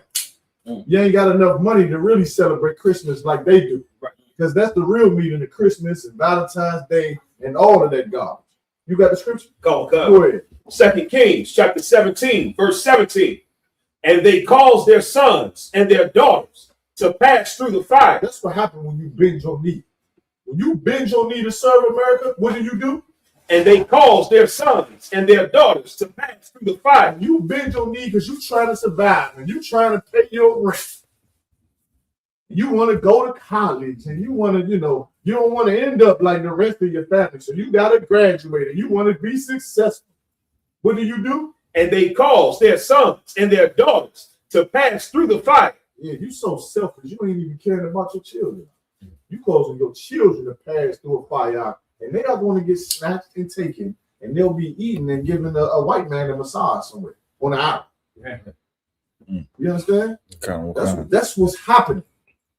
That's what's happening right now. What's happening right now is America is not the place that you thought it was. Right. Christmas is not about it's so evil. When a woman tell you that, I was talking to a sister recently. She said, I just celebrate Christmas, for the kids or for your kids. That's what you're doing it for. Right. You're making your kids pass through a fire. Meaning what? You hurt. Right. You are hurting them out. You putting their life on the line. They're going to destroy themselves. We should be more like Mordecai. Black and Hispanic women, you should be more like Esther. That's right. Listen to that man when he tell you, don't put the tree in the house. That's right. I ain't giving you no Valentine's Day gift. Right. For what? I ain't giving you none of that. We ain't doing none of that. You should listen to him. Right. You should listen to him. You should honor him. Just like Esther honored Mordecai. You understand? We should be more like this brother and this sister out. That's right. We should remember Purim. We should remember when this man did not bow to this disgusting heathen. And we should remember that this sister chose her people over herself. That's right. Keep reading. Okay. The pass through the fire circle? No. So I think it's chapter 8 now. We stopping at chapter 9, Cap? You could do these one thing and be out of time. Okay, what's up? 8:36. 8:36. Esther 8 and verse 1. On that day did the king Ahasuerus give the house of Haman, the Jews' enemy, unto Esther the queen. And Mordecai came before the king, for Esther had told what he was unto her. So now Esther told the king, like, this is my uncle. This is my uncle. And listen, she didn't even tell him that. When Mordecai told Esther about the guards that was trying to, hurt Xerxes, Esther still didn't tell him who she was, what her nationality was. Right. Now Esther is like, this Mordecai, and he's my uncle this whole time.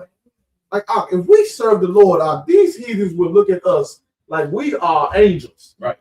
Do you understand? Like, they would look at us with so much, what's the word I'm looking for? Reverence. Yeah, they would have so much reverence. They would look at us like we are such an honorable people. We are honorable. Even though this king of Xerxes, he got all the power, all the riches in the world.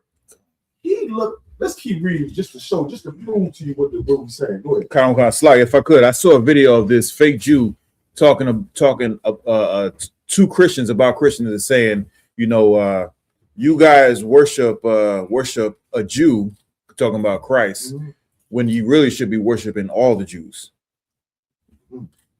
Talking about the fake ones. Oh, okay. I didn't see that. You should try to pull that up if you could. Maybe we can play that a little bit. Keep reading real quick so we can also prove your point too. Verse 2. And the king took off his ring, which he had taken from Haman, and gave it unto Mordecai. This what happens when you maintain your integrity. Like, that king took that ring, man, and gave it to Mordecai. Like, man, you the man. You the man. You understand? And that's what you need. When you come from environments where all you see is drugs. I was with some brothers the other day, some older brothers, right?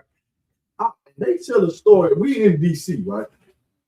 And they tell a story about how DC, like back then in this city here, everybody knows in DC, it was notorious when the drugs hit in. This was a very, very hard place back then. And it's so small. Like back then, almost to walk the street, you had to become a part of it to survive. And when I'm listening to these old cats, I'm like, I ain't come up like this. Like they came up under like a war. Right. Like if you grew up in them times, and of course it was all over America. You understand? I'm using DC as an example because if you come up in those times, it's like you almost had to jump out there just so you could walk the street. Like that's a certain type of oppression that they put on us out there. I just didn't grow up, man. Now that I'm in the truth, I understand. But what them men need is not. They don't need, Catholicism. Right. Them men can have Christianity. When you grow up in times like that and be oppressed like that, what they need this truth, bro. They need the integrity that the Lord is still in you, not knowing that, just that you're the Lord's people, but just knowing that the Lord is going to kill them for what they did in this city. You understand? Right. Like that, all the pain that comes from that crack era in DC and all the other cities in America. With those people who suffered that era, what they need is to know that God is going to kill them for that. That's right. That's what they really need. You understand what I'm saying? That's what they got here. Like you stand in the integrity of the Lord. You understand? And the heathens look at you like you are the man. Got all the king's clothes on. And listen, the king is looking at him in his clothes. Like the Lord got him dressed. Right. To now get this honor. Got him dressed. Lord, I go ahead and take that sackcloth on. Give him the brand new clothes, put a crown on. I'm going to give him this ring in about 2 seconds. You understand? I'm going to give him power in about 2 seconds. Right. Like standing with the Lord and the integrity of knowing that the Lord is going to punish our enemies for what they done to us is what we need coming out of this ghetto. That's right. Yeah. That's what we need coming out these rehab clinics and coming out this horrible white man so-called military. That's what we need. Right. You can't, the therapy and all of the Jesus loves and Jesus saved, that ain't good enough. You got to know that the Lord is going to kill your enemies for what they done. Right. Keep reading. Kind of. It's like, sir, I actually, I got it pulled up if you want to do it now. Let's hold it to the end. Kind of, sir. Yeah. Salakia. And Salakia. And Esther set Mordecai over the house of Haman. Yeah, everything Haman had. Everything Haman had. Everything this white man stole from us, we gonna get it back. That's right. We gonna get it back double. Everything he stole from us and thought that he was just gonna get the key and molest children on, or we gonna get it back. If we stand, can't bow them. Cannot bow to this evil place out. And it's going to get very, very hard. That's why we got to remember these things. We have to remember Purim. We have to remember Purim because and now and listen, this thing now, you looking at what ICE did to the so-called Hispanics. How much more important is it to remember Purim, especially? We were all about to be killed. The Hispanics, our Hispanic brothers are being persecuted by a government agency, being killed.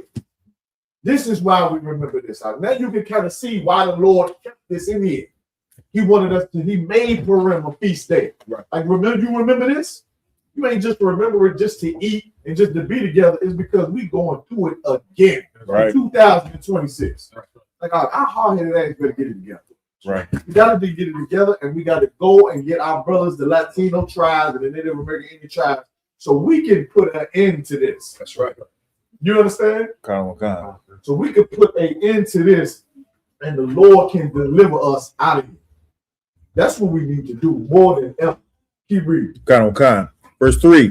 And Esther spake yet again before the king, and fell down at his feet. Look, and she still ain't stopped being just a bad black woman. She still ain't stopped, but think of how relieved she is too. Right. Like she's so relieved, like the Lord was with her in such a special way. She gonna bow to him, like, whoa. That was rough. You understand? Like that was rough. She had to face death too. Yeah. That man held that stuff. She nervous as hell too. She got it done though. Right. Rock will tell you how while y'all was shot. She got it done. At first, she didn't want to do it. She didn't even want to. She didn't want to do that shit first. Right. Yeah, man. God, hey, I'm telling you, y'all, good cap. I remember another man ain't want to do something. Right. But that man too, he ain't want to do that either. Right. He said, "Let this cup pass from me." That's right. He got it. That's right. That's right. You on his way too. I heard so. You might want to be standing up. For real, keep reading. Khan, and besought him with tears to put away the mischief of Haman the Agagite and his device that he had devised against the Jews. Listen, the person watching this, right, keep these records, right? He had to be like watching a movie. She cried, told me see what's going on. The king hold out the scepter like that. This is a movie. Go ahead. Khan. Then the king held out the golden scepter toward Esther. So Esther arose and stood before the king and said, "If it please the king, and if I had found favor in his sight, and the thing seemed right before the king, and I be pleasing in his eyes, let it be written to reverse the letters devised by Haman the son of Hammedatha the Agagite, which he wrote to destroy the Jews, which are in all the king's provinces. Go ahead. For how can I endure to see the evil that shall become unto my people? Or how can I endure to see the destruction of my kindred?" The Lord gave her perfect words to say that. Right. That was the spirit of the Lord on this sister. Like she really, because Xerxes loved Esther so much, and the way that she's speaking to him, you understand? She's been meek all the way up to this point now. Right. Now she crying. Imagine seeing Eve cry to her. Right. You know, now in this world, Eve used them tears in the wrong way. You know what I'm saying? Eve used them tears to manipulate the wrong way. I know y'all do.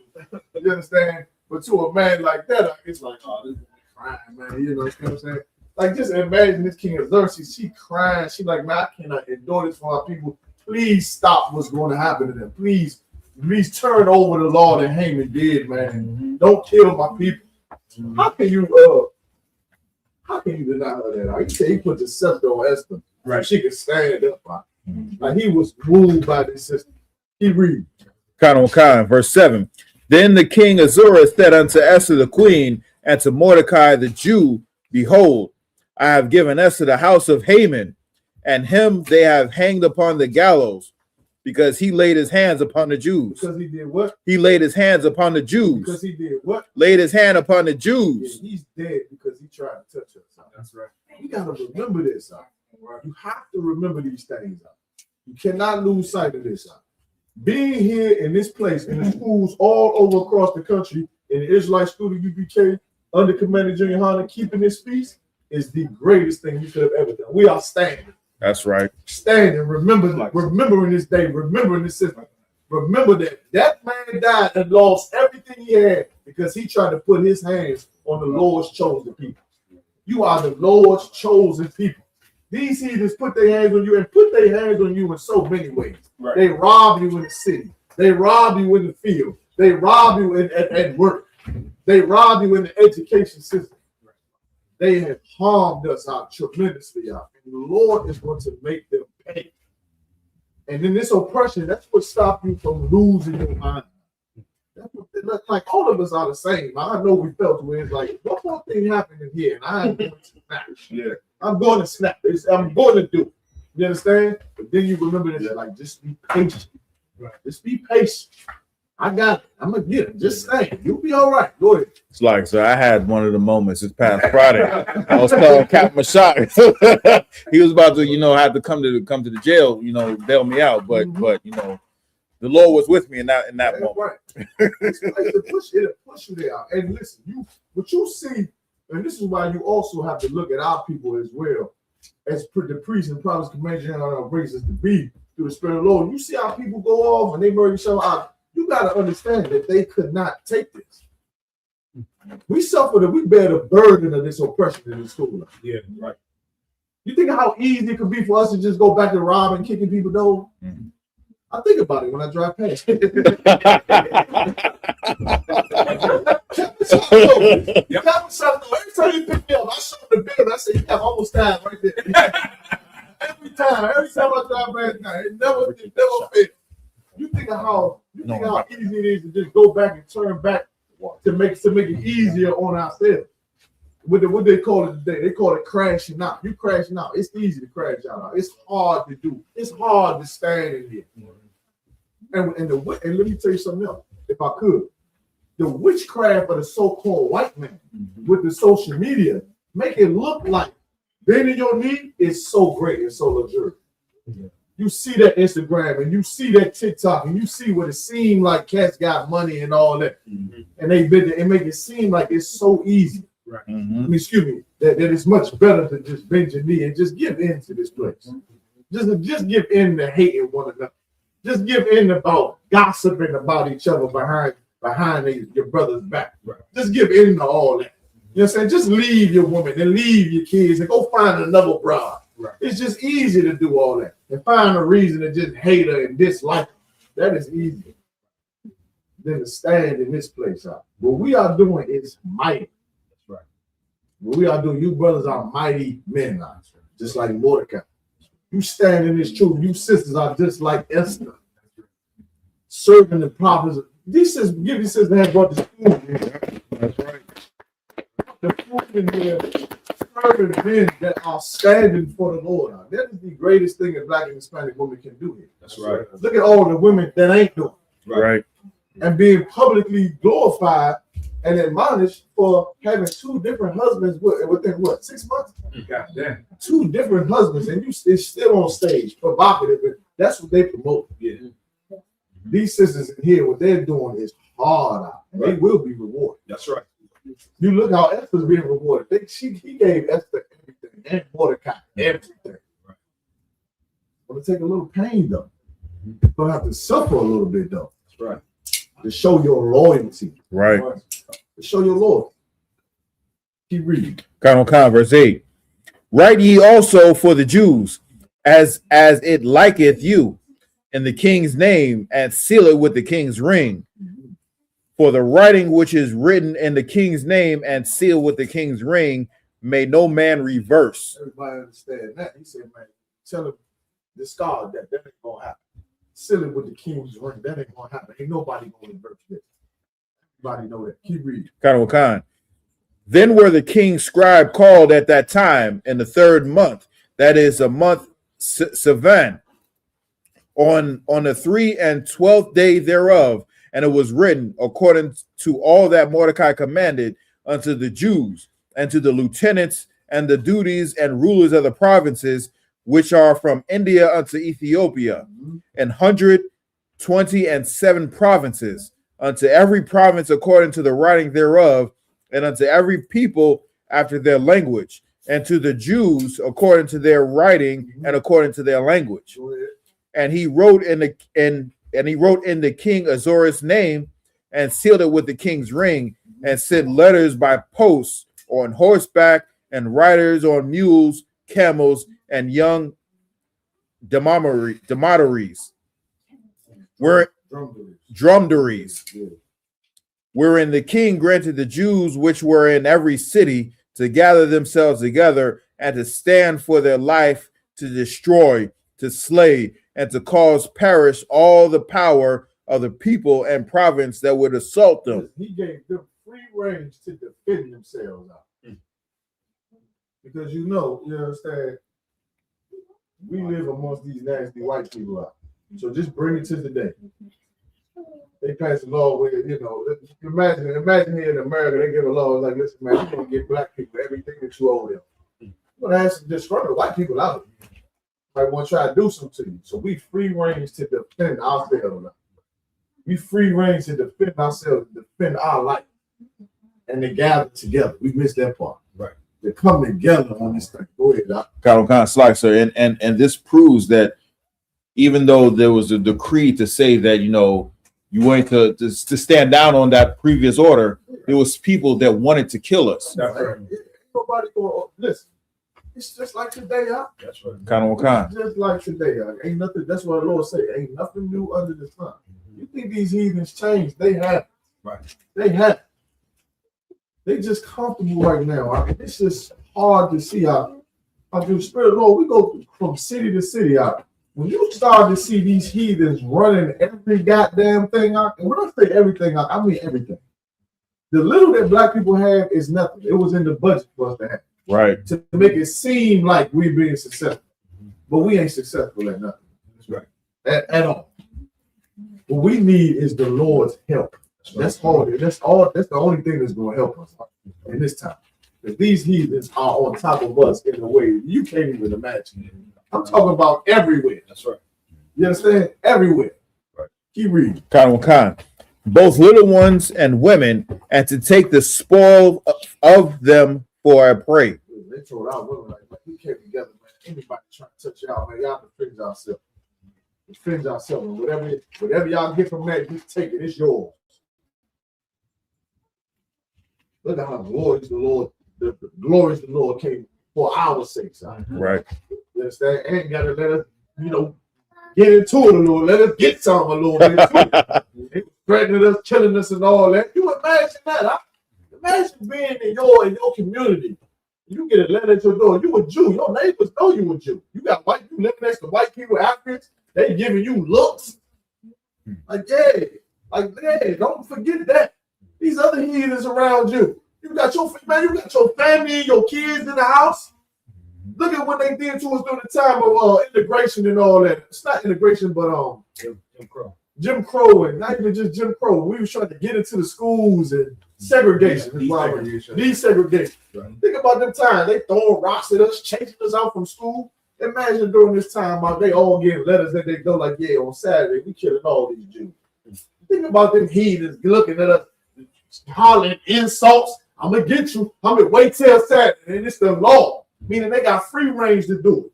Right. They got free range to do it. Lord, let us get some. Come back like, yeah. Let us gather together like, yeah. Anybody try here, we stretching every last one. This whole block, we going to stretch this whole block for plant. Right. You understand? We got to do this instead. We can't just be going out there, you understand, doing whatever these heathens tell us to do. Like, we got to get down with the Most High on this. Kind. Keep reading. Kind. Both, Slakia, upon one day, all in the provinces of King Azores, namely upon the 13th day of the 12th month, which is a month Adar, the copy of the writing for a commandment to be given in every province was published unto all people, and that the Jews should be ready against that day to avenge themselves on their enemies. Mm-hmm. So the posts that rode upon mules and camels went out, being hastened and pressed on by the king's commandment, and the decree was given at Shushan the palace. Mm-hmm. And Mordecai went out from the presence of the king in royal apparel. What? Royal apparel of blue and white, and with a great crown of gold. Damn. And with a garment of fine linen and purple, and the city of Shushan rejoiced and was glad. Damn. We came out that Tyler, man, fresh to death. Yeah. How the Lord take care of you out. Go ahead. On a horse. Imagine if you was one of them coward black people back then saying, see, you still keep them old laws. You need to get down with Shushan. You need to, bow to that cat. Imagine him looking at Mordecai now. Right. Like imagine some old disgusting, nasty, black preacher. Mm-hmm. Looking at him after all the groveling he done did. He don't got nothing. That's what these preachers gonna understand as well. Right. All that groveling and bowing that they doing, we're gonna be better than them. Right. They're gonna be the least. That's right. They're gonna be the least. Go ahead, keep reading. Khan. The Jews had light and gladness and joy and honor. And in every province and in every city, whither is so the king's commandment and his decree came, the Jews had joy and gladness. And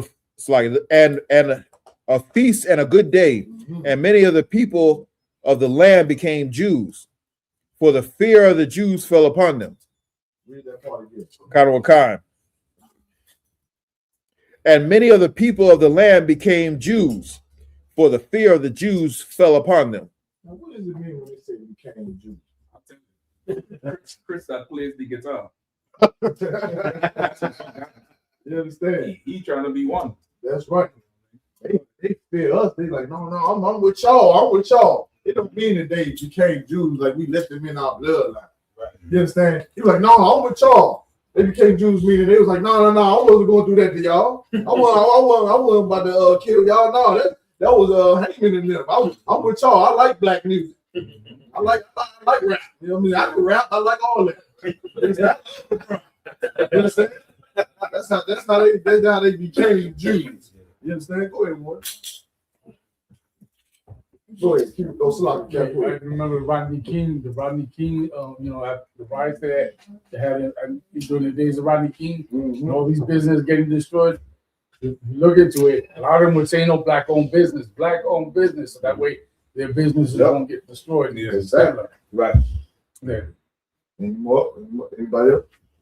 Go ahead. You kind of like the guitar player said, my father is what I would describe as descended from Africans, Afro-Guyanese. I'm sure he has some South Native American. I think he becoming a Jew though. Well, he might be one. He paid attention to the class. He's like, I don't want none of that stuff. Go ahead, I'll keep reading. Kind. And in every province and in every city, whether it's so the king's commandment and his decree came, the Jews had joy and gladness, a feast and a good day. We had a feast. That's what we're doing now. A feast of Purim. That's right. We remember this. This really happened. This really happened, and we remember. So as we eat, we remember Esther, man. Right. Remember Mordecai, because at any moment we could have been done. Yeah. He tried to wipe us out countless of times. Mm-hmm. These heathens, Nebuchadnezzar, Babylon, Assyria, Persians and the Medes, the Greeks, the Romans, they tried to wipe us out so many times. They come to America, they lynch us, transatlantic slave, they tried to wipe us out. Right. And who knows, man, in Christ's kingdom, some of them hardships, man, listen, to honor them brothers and sisters that got lynched like that, we might remember that in the kingdom. Right. We can't forget about that, huh? Right. We can't never forget about that. All of the things we went through here in this hellhole, in this captivity. You understand? Christ might say something, man, we're going to honor all of them, just like we do up here in the schools. We put the brothers who died in the hands of disgusting white police officers and white supremacists. Right. They get murdered and slain in the streets, and we honor them and put their faces up on the walls. Like, that's a righteous thing to do. It's righteous to remember what happened to us. Right? You understand? It is unrighteous to forget. So many of these preachers teach us to forget what happened to us. They want us to forget about slavery, forget about lynching. It's like, why should we do that? They already made us forget about Purim. We already forgot about Purim. What you see out there in America, when you see when they so-called YNs murdering and killing each other, and you seeing the 304s, that's because they forgot Purim. Right. They forgot who they were. They forgot about all the lynching. They forgot about all the slavery. They forgot about all that. They just bent their knee, man. Go ahead. Gone, sir. But they didn't forget about Easter. And there's a big old billboard. I'm gonna take a picture and post it tomorrow. It's so disgusting. These preachers, the husband and wife, they just and the colors are just so gay. Yeah, I mean, that's all you're gonna turn into. Right. You live in America, you just gonna turn into a homosexual. You, your wife, everybody. You know, that's all. You brother, listen. When we've seen the Epstein files, you think being president means more to life. Like, you would think with all the riches they have been trying to go and cultivate Mars. They're not trying. They want to go to Mars to have sex with each other. Right. That's what that means.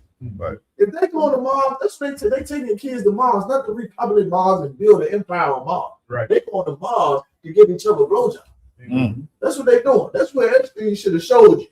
Mm-hmm. Anything that America gets you to serve is just for you to be a sexual deviant. That's all. And it's simplicity, y'all. It just wants you to be your carnal based self. Because the white man is a servant and he's on a horse. Right. And the princes are on the ground. That's why. That's what happens when a servant rules the world. He just want to please himself.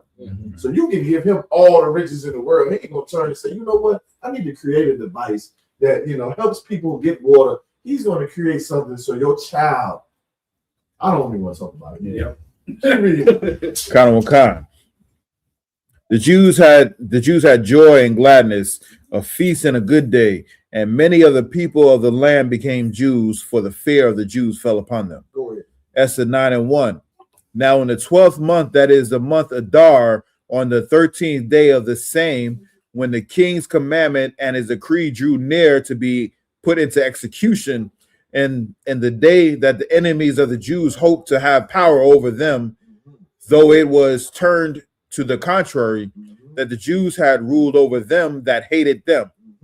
The Jews gathered themselves together in their cities throughout all the provinces of the king Ahasuerus, to lay hand on such as sought their hurt, and no man could withstand them, for the fear of them fell upon all people. They got together and we'll say, like, what's up? Y'all was trying to kill us. They wanted to go put fear in them heathens out. And just know, and this to show you, like I think one of you brothers just said, Haman wasn't the only one that wanted to kill us. That's the same thing in America. Donald Trump ain't the only one that hate Hispanics. He ain't the only one that want the Hispanics to die and see their families ripped apart and see their children get shipped to some island. He ain't the only one. It's your neighbor too. Right. The one smiling at you every day, like, hi, I saw your daughter. She's so nice. You got a new cat. That bitch wants to kill you. Right. You understand? Excuse my language. She wants to kill you. Right. When you surrounded by your enemies, I don't think that Donald Trump is the only one that hate blacks and Hispanics. Right. Keep reading. It's like, I'm gonna read it. Start from top to two. The Jews gathered themselves together in their cities throughout all the provinces of the king Ahasuerus, to lay hand on such as sought their hurt. So no man could withstand them, for the fear of them fell upon all people. And what do they fear? In this chapter, in this verse here, what did they fear? Not just us killing them, but what did they fear? What did we do that they feared? Go ahead. It's like it turned back to the Lord. We did that, but there's something else it said here. Verse 2. Oh, gather themselves together. We came together.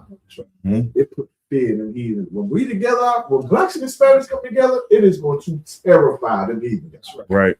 Terrify. Some of them gonna know, like, we're not gonna be able to deal with it. Right.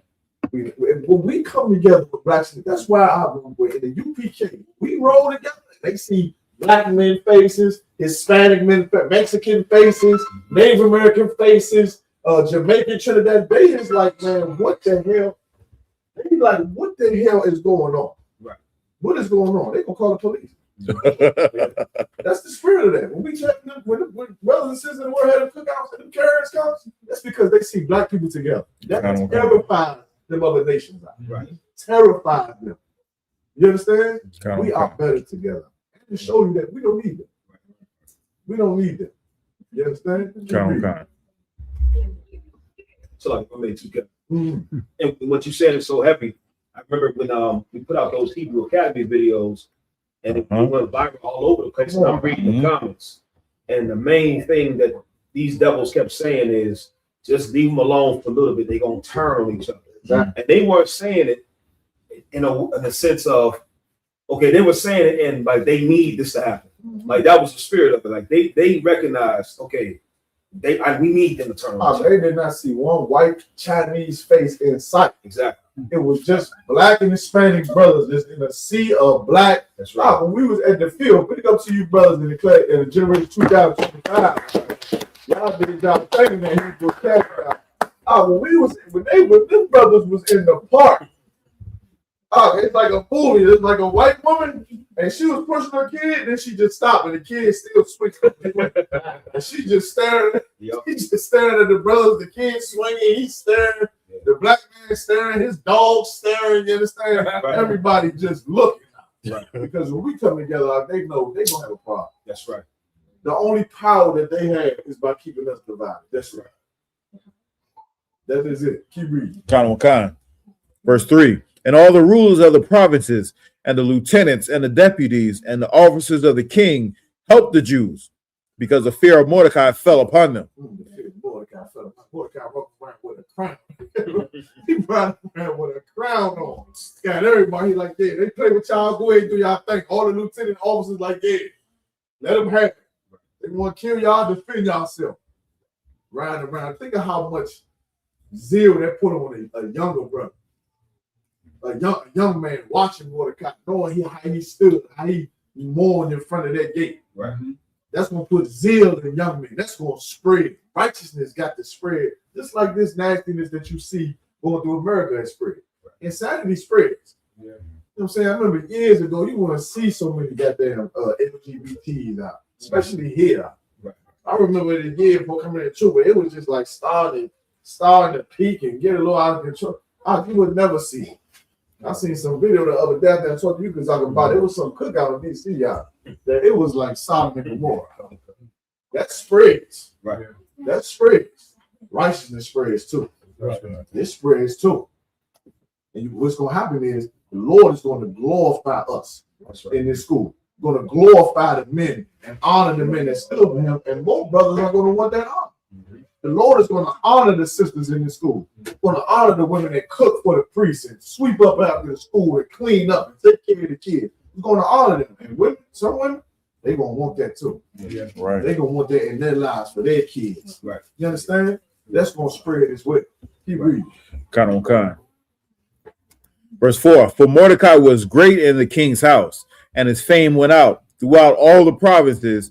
For this man Mordecai waxed greater and greater. Lord making him powerful and more powerful. You just got to stand with the Lord. That's it. That's it. You will go into your own mind and think it's your own gifts. Like if I just work hard, let's show you what it's supposed to be like. All you got to do is grind. Go get this LLC. Get us escort. Oh wow. You gotta stay to it and stay on it. You know what I'm saying? You know what I mean? You make $2,000 a week. It don't work. I tried. That was a joke. This is how you get greater and greater right here. That's right. You just lock in and gather together with your brother. Keep reading. Thus the Jews smote all their enemies with the stroke of the sword. Got to get some too. Got to get it on too. Because there was still people out there that wanted to kill him. You got to feel what that just said. Even after the king took the law out, not to touch him, gave him all that power, there was still people out there that wanted to come against him. Right. That did not want to see black people come together. When we come together, we all want to be on top of them. That's right. So the Lord let us get some. Lord let us get some too. That's why I want that. I want my revenge too. I want some getting back out. I want some payback. That's right. So we got to be patient with this thing. Right. Keep reading.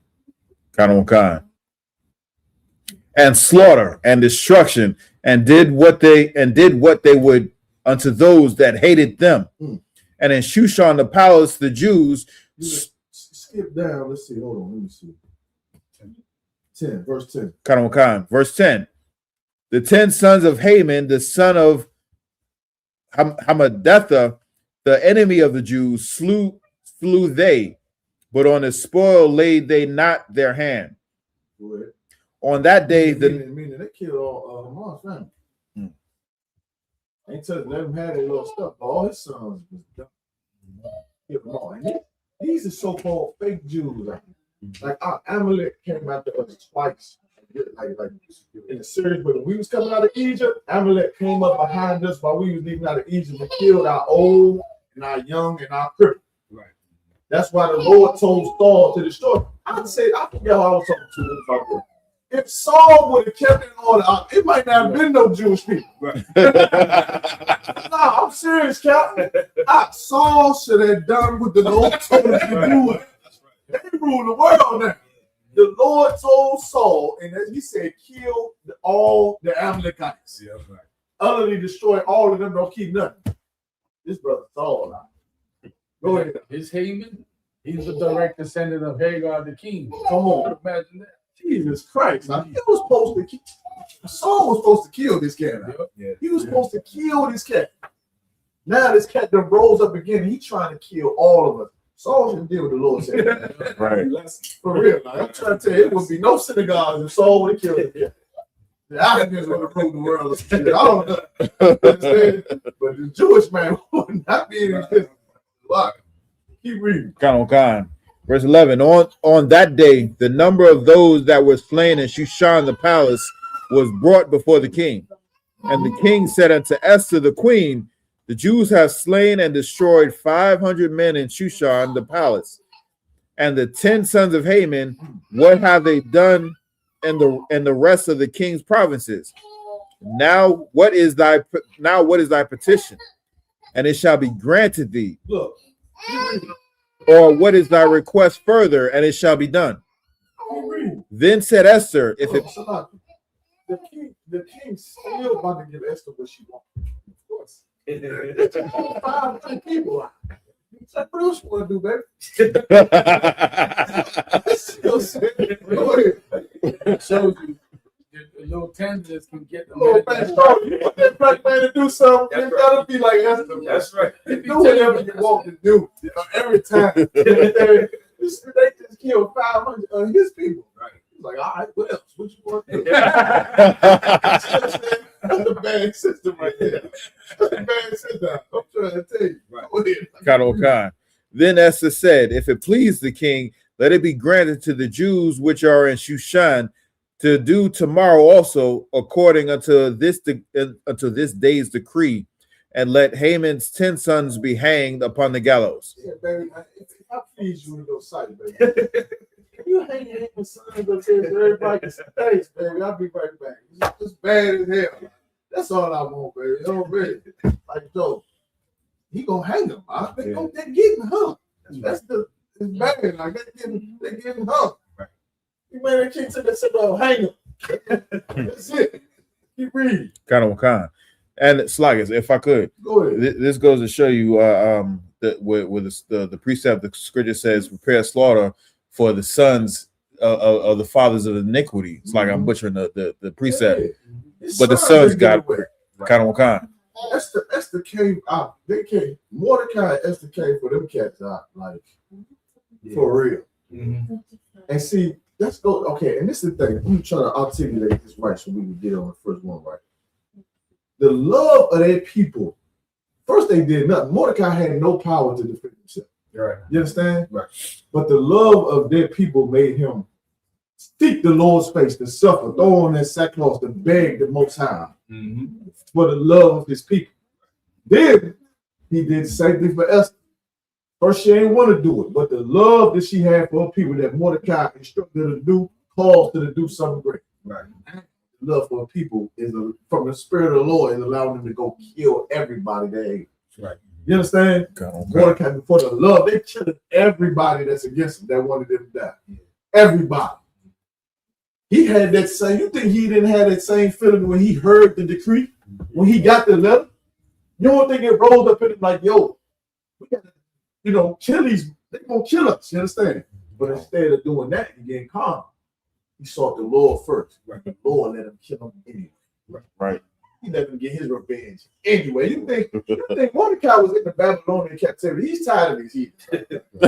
He's tired of it. Mm-hmm. You understand what I'm saying? Like we tired of it. Right. To seek the Lord's face, he gonna send for many hunters. Didn't he say that? That's right. You get stuff. Right. But you gotta get my permission first. That's right. Let me do what I got to do first. Vengeance is mine. That's right. It don't mean that he ain't gonna let you have it. You understand? Remember that. Go ahead. So like somebody there. Go ahead. I mean, like Captain always say, what does that look like in real time? You know what I'm saying? Like, book Ecclesiastes, when they talk about the three dudes, they talk about what's more powerful. Yep. You know what I mean? Yep. When it came to the king, they talk about the king, but when it came to the woman and the truth, you know what I'm saying? It was like the woman, you know what I'm saying? They take his crown off the man early in the story. The king put his crown on Esther's head. You know what I'm saying? She could just get him to do what she wanted to do. The woman was more powerful than the king in that story right there. And you see this in real life right here. Like, come on now, man. We got to get it together. Got it together. Most important. Go ahead. Come too, sir. And just listen to what Esther is requesting. Like, she's not a Christian. Yeah. Like, you Christian women, I've heard for years, you compare yourself to Ruth, to Esther, to Deborah. You're not like Esther because you would forgive Haman. You would pray for Haman. You would pray for his kids. You would make videos with you dancing with Haman's kid. And, you know, like that's what you would do. Right. She wasn't a Christian. She said, I know what needs to be done. In order for me to have my people be safe, they got to die. Right. And that is real love. Like, that is real love right there. You Christian women in those churches, you don't know what love is. You don't know what it takes because you've been pacified by the white man's religion. Like, why are they doing that? Because we're stopping some other heathen from trying to step up and try to kill us again. Right. Countless and countless times over and over and over. This is get rid of all of them. Right. Get rid of all of them. This is an executive decision. You understand? Verse 14, and the king commanded it to be, and the king commanded it so to be done. And the decree was given at Shushan that they hang Haman's 10 sons. For the Jews that were in Shushan gathered themselves together on the 14th day also of the month Adar and slew 300 men at Shushan. But on the prey they laid not their hand. But the other Jews that were in the king's provinces gathered themselves together and stood for their lives, and had rest from their enemies, and slew their foes 75,000. We getting busy. That's right. We getting busy. This is about to be our kingdom in a second. We getting busy out there. Go ahead. But they laid not their hands on the prey. Sly, if I could, sir. It once again, it goes to show you that the order had to be given that we could protect ourselves, because even though it was the order, that previous order was rescinded, people still just hated us. 75,000. They hated us so much. Sir. They hated to see us together. That's what's out here. They hate to see us together, even though they smile in your face and all that. Like, when the devil come up at camp or something and say, man, I want to be a part of you guys. It's not what that's about. Right. It's because he can't see us totally together without him. And on so many levels, a lot of those so-called white people feel that way. When he just come to the camp, it's like, why y'all gotta hate me and all that? They just can't take it. Like, they know deep down, us coming together is a serious problem. It's a problem for them. They're going to try to stop it at all costs. That's why they take those crafty counsels and keep us underfoot. When I say that these heathens run everything out, they run every single thing. We have nothing. Meaning the little we have, it's nothing compared to what they have. It's absolutely nothing. Right. You understand? Like, we have absolutely nothing compared to what they got. They are years ahead of us as far as, you know, the economy, try to build our own businesses. We have to seek the Lord for help. That's the only thing that's going to help us. Right. And then when the Lord comes, we just kill all of them and take their businesses. You understand? It's right here in the Bible. 75,000. You understand? Verse 17, on the 13th day of the month Adar, and on the 14th day of the same, rested they, and made it a day of feasting and gladness. Come on, man. This Purim. That's right. This Purim, man. Celebrating no goddamn Valentine's Day, man. Is you crazy? Right. It's Purim. We're going to remember this until we're going to remember this forever. Right. Imagine being in Christ's kingdom reading about this. Then Christ breaking it down, man. We have a feast day, man. Christ standing up there breaking it down, man. And then go into America. Like it was just, they did it again in America. We start talking about Babylon the Great in the kingdom of heaven. Right. While we read Purim. Like Esther did it thousands and thousands of years ago. We did it like this. Yeah. Like, all right, that's what we got to look forward to. That's right. This is what puts zeal in you. Right? Not to let the lust of the world trick your mind and think that you have anything waiting for you out there that's better than what the Lord got waiting for you. Right. You understand? Mordecai was in sackcloth. He stuck with the Lord, man. He got a crown on his head. All his brothers, we running around putting in work, getting them out of there, getting everybody out of there. You understand? Right. Everybody that wanted to humble, we getting them out of there. That's what's waiting in the school. Like, come on, like, God, we all got to know that. We get order like that. Like, this man has been waiting for that for years. You understand? Come on. Get them out of there real quick, but it got to be the Lord that authorized the person. They got to come out of the Most High, out of the power of the Most High, out of the hand of the Lord. Right. For us to do anything. Keep reading. Kind. And on the 15th day of the same, on the 15th day of the same, they rested and made it a day of feasting and gladness.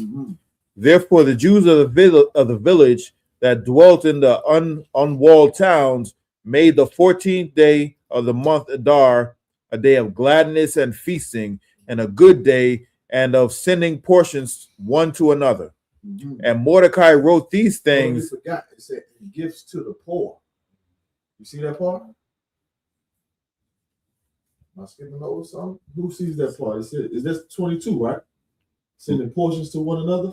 Lie, sir. I'm now. I was on verse 20, sir. Oh, my apologies. I apologize. Go ahead. Kind.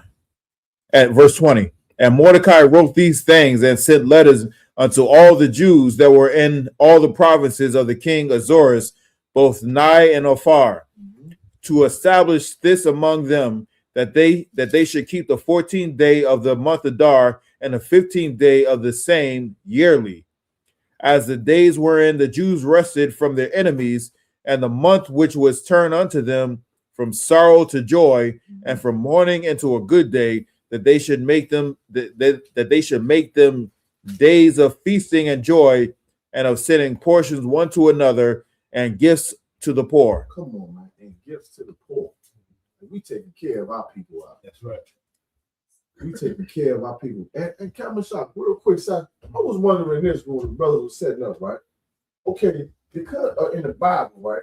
And this happened in King Xerxes' kingdom, right? It would make sense for this to be in their records. You know what I'm saying? Meaning this was so substantial to the change in his kingdom with this cat Xerxes. It gotta be written about it in their records. Yep. About Esther and how he allowed the Jews to defend themselves, even in the Persian to be. It gotta be somewhere in there when they speak about us. It for sure is. Yeah. But it ain't gonna be like this. Oh no. The record's gonna say this was a rebellion. Yeah. This was a raising up. And even to your point that right now the Jewish man is warring against the Persians. And he ain't relating this to Purim. He's been saying Iran's trying to kill them since the 70s. Right. With Ayatollah. You see, when that Ayatollah came in, right, they've been raging war and trying to kill them since the 70s. Right. But he's raging war back in the season of Purim. What? Shouldn't he relate this to that? Yeah. Come on, Cap. But he ain't doing that because they ain't the people of the Bible. That's right. They ain't them. You know what I mean? But yeah, them empires, they're not putting our records like how it is there. Right. Like in Egypt, they say no, you can't find no record of the Hebrews in Egypt. But just like in America, they whitewash a whole lot. Yep. They've that DEI removing records, removing this. That's how you can't find nothing in Egypt. Exactly. It's not that we wasn't there, but the heathen will never let us be part of the records how it is. Because we'll find this out. Exactly. We'll find this out of who we really were. And they cannot let that happen. That's right. Yeah. They can't let that happen. This is glorious. This is glorious. Shit, you make me go look that shit up. I was thinking about the same thing when the brothers were setting up. Like, for this to be to know that she did this, right, and Mordecai did this on this such a large scale. I mean, they for sure probably trying to hide it, It's for sure, but it for sure got to be in there. Right? This changed the whole persons in the Media Kingdom. That's right. Under Xerxes, Yeah. You understand what I'm saying? Like, that's insane. It's my make too, sir. Go ahead. And to your point, Cap, okay, we got the proof that exists because Vladimir Putin, I want to say last year, came out with out the vault, the records of the people in the Bible being black. So it's like, I mean, what other countries got vaults? They got it somewhere. With the records that they hold on to and they know it. Right. But they gonna use it when it's advantageous for them. Right. You know, they got for sure hiding. They for sure hiding it and trying to keep it in the wrap, but somebody got it. Right. And the Lord letting everything out now. The woman. Yeah, the earthquake helped the woman. They might say y'all was under Xerxes. It wasn't no 300. It was y'all. Yeah. Wasn't no 300 under Xerxes. It was y'all. That's right. Punishing them cats out. Yeah. Go ahead. I put that in ChatGPT. This is what it gave me, right?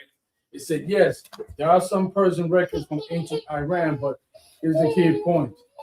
Because the person I asked is their records about Mordecai and Esther in the records of the Iranians, and he said, yes, there are some Persian records from ancient Iran, but here's the key point. No clear Persian document has been found that directly names Mordecai and Esther exactly as in the Bible. However, the historical setting in Persia does line up pretty well with what we know from the Persian records. So you got to find out what they called Mordecai. Yeah.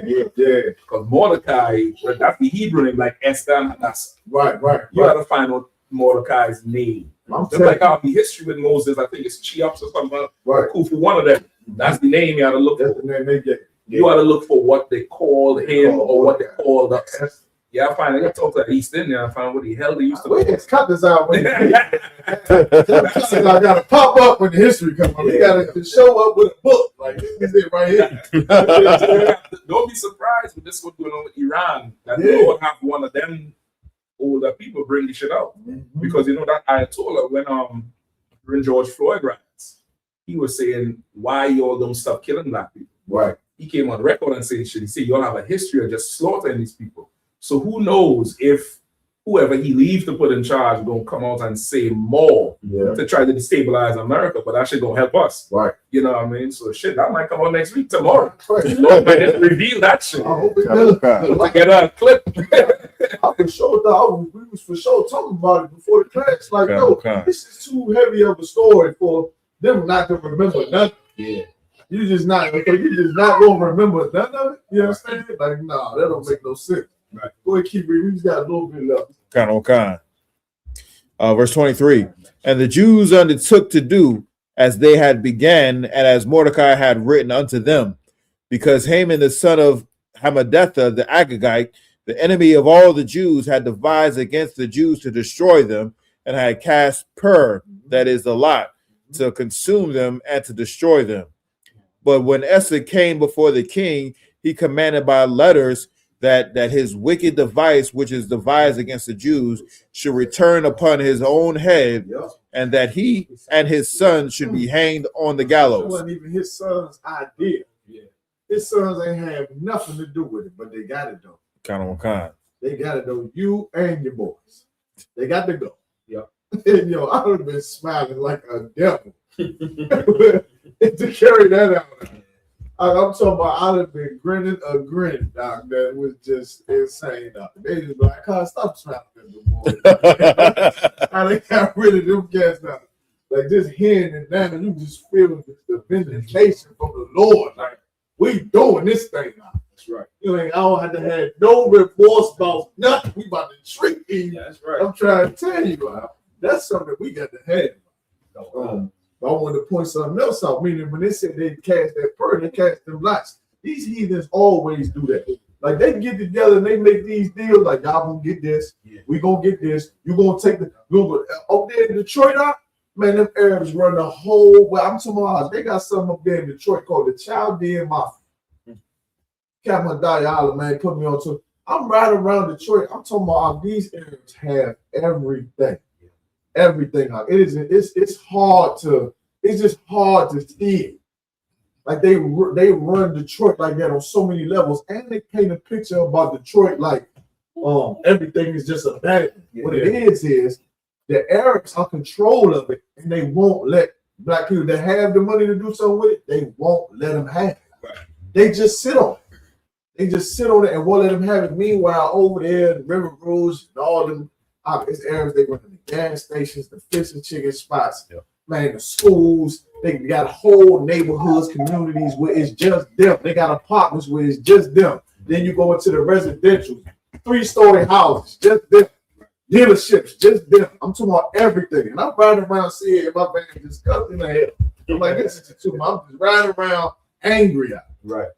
Since they cast lots on us, like they always come together, like you let the Chinese, you let y'all have that little side, y'all can have this, the Arabs gonna have this, the white man, he gonna make money off the whole thing. Off the whole thing. Go ahead.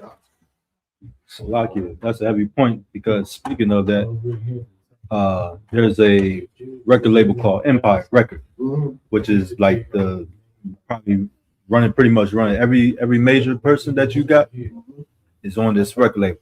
Talk a little louder. It's like every major rapper or artist is on this record label called Empire, and the owner of it, he's Iranian, right? Right. And it's speculations a lot. They put insurance on these artists. Right. I heard about and that. if they don't come clean with the money or make up, they taking them out. Yeah. And it's a couple of like XXXTentacion, Juice WRLD, and so on and so forth. Yeah, I mean, they on so many levels. That's what we were saying earlier. We so far behind. When they say no man shall buy you, that's what they mean. Like, nothing we can do without the Most High. Nothing. So when you hear people start talking, like black people get together and start talking about how we gonna come together and do this, and they don't mention the Lord, you should despise them. Because they're gonna send us further away from what we need to do. Much, much further.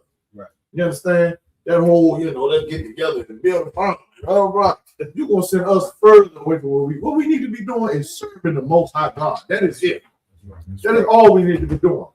We need to be praying daily, making supplication to Him, because He gonna get it done like that. Remember, Haman didn't get a chance to breathe. So in America, so many things are happening back to back to back to back to back. It's like, what the hell is going on? That's the Lord. Yeah. That's the Lord. When you start seeing that happen, where it's like, bang, this happened, dang. That's the Lord, man. He moved.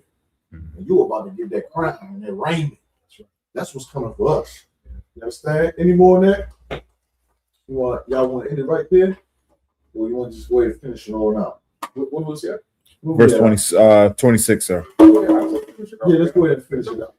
Well, you got time. You can finish all the way to 10. Okay, cool. Kind. Esther 9 and verse 10. Wherefore they call these days Purim, after the name of Pur. Therefore, for all the words of this letter and of that which they had seen concerning this matter, and which had come unto them, the Jews ordained and took upon them and upon their seed and upon all such as joined themselves unto them, so as it should not fails like it, that they would keep these 2 days according to their writing and according to their appointed time every year. So in this man's kingdom, in the midst of Azor's empire, we established our feast day. That's right. Right there. And He allowed us to do it and gave us the power to do it. To establish this as a feast day for 2 days. That's what we did. Yesterday. You understand? Like that is holy, y'all. It's glorious. Like the Lord wants His people. He wants us. He wants us. Because if He didn't want us, there's no way we will not be able to remember it. We wouldn't have this. Right. We wouldn't have this. If the Lord did not want His people, we wouldn't have Purim. We'd be able to remember Mordecai and Esther. Go ahead. I'll keep reading. Khan, this is the book of Esther. It is. You're right, too, about the Christian. It's a lot of women named Esther, too. Yeah. They try to take a name and all that. Oh, my name is Esther. Oh, really? You should be careful naming them sisters Esther. Esther was a real down sister. That's right. You know what I mean? Go ahead. Khan, this is the book of Esther, chapter 9, verse 28. And that these days should be remembered and kept throughout every generation, every family, every province. Now you got to teach this to our daughters. You know what I'm saying? give us the captain shot to go get his daughter down here, man. You know what I mean? Like, those little girl, I didn't even know that her she got so big. You know what I mean? Like your daughter, when our young daughters hear about the story of Esther, it should encourage them to be like her. You understand? Because so many times our daughters be in school and got the pressures of school on them, and they need to stand for the Lord, and they scared and they don't want to do it. When their father got said, "You gonna do it," that's right. Or you gonna get it worse than your little brother. Or you gonna get it worse than everybody else. You gonna do it. I'm gonna find enough about one of my other daughters is going to do it. Right. That's what that means, man. You want to be the daughter that do it. That's right. You know what I'm saying? Make your father proud, man. You understand? Keep reading. Khan. Every family, every province, and every city, and that these days of Purim should not fail from among the Jews, nor the memorial of them perish from their seed. Listen, man, how dare this so-called white man rob us of this? Right. Rob us of this and give us what? What do you give us in place of this? Food stamps? Mm-hmm. He gave us food stamps in the place of this. Instead, we had black, half African. Like, that man is a devil beast bastard. Yeah. He robbed us of this and gave us what? Come on, man. Keep reading. Khan.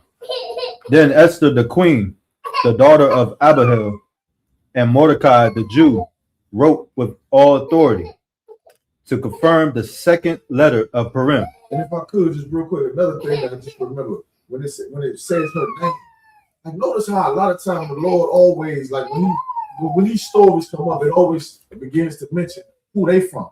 You know what I'm saying? Because a lot of times black people who do great things come from humble beginnings. Right. She lost her father, lost her mother, had to stay with her uncle. That is our life. Yeah.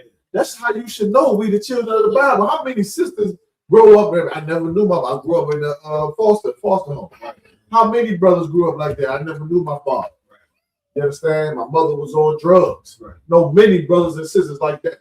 Listen, but it's not to hurt you.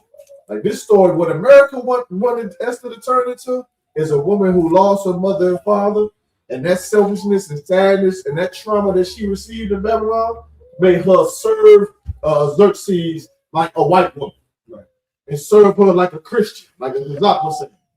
But instead, she went through those humble beginnings and became Esther, who we read about today. You understand? So when you hear about them humble beginnings of them basketball players, it ain't for you to just rise up and now you a homosexual touching little boys like Michael Jordan. You're finding in the shirt like Michael Jordan. Maybe Michael Jordan should have went through all them humble beginnings so he could be like, you know what, man? I made these shoes and they free for all black people. Yeah. They free. I made enough money off it. They free. Jordans are free. Mm-hmm. Wherever you go get Jordans, they free.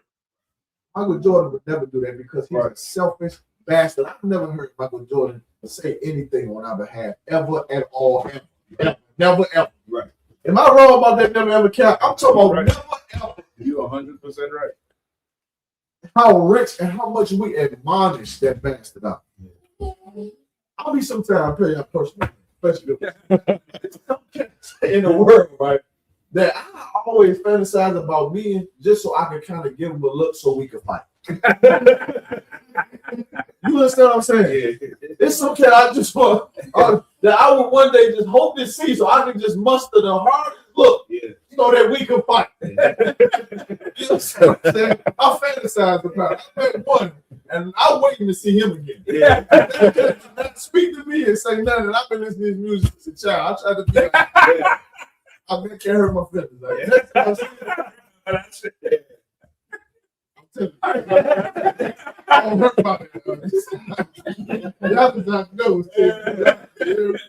But that's why you had them on the beginning. Right. That's why they mentioned it about her father and all the beginning, because she came from hard times, had to stay with her uncle. Uncle couldn't take care of her.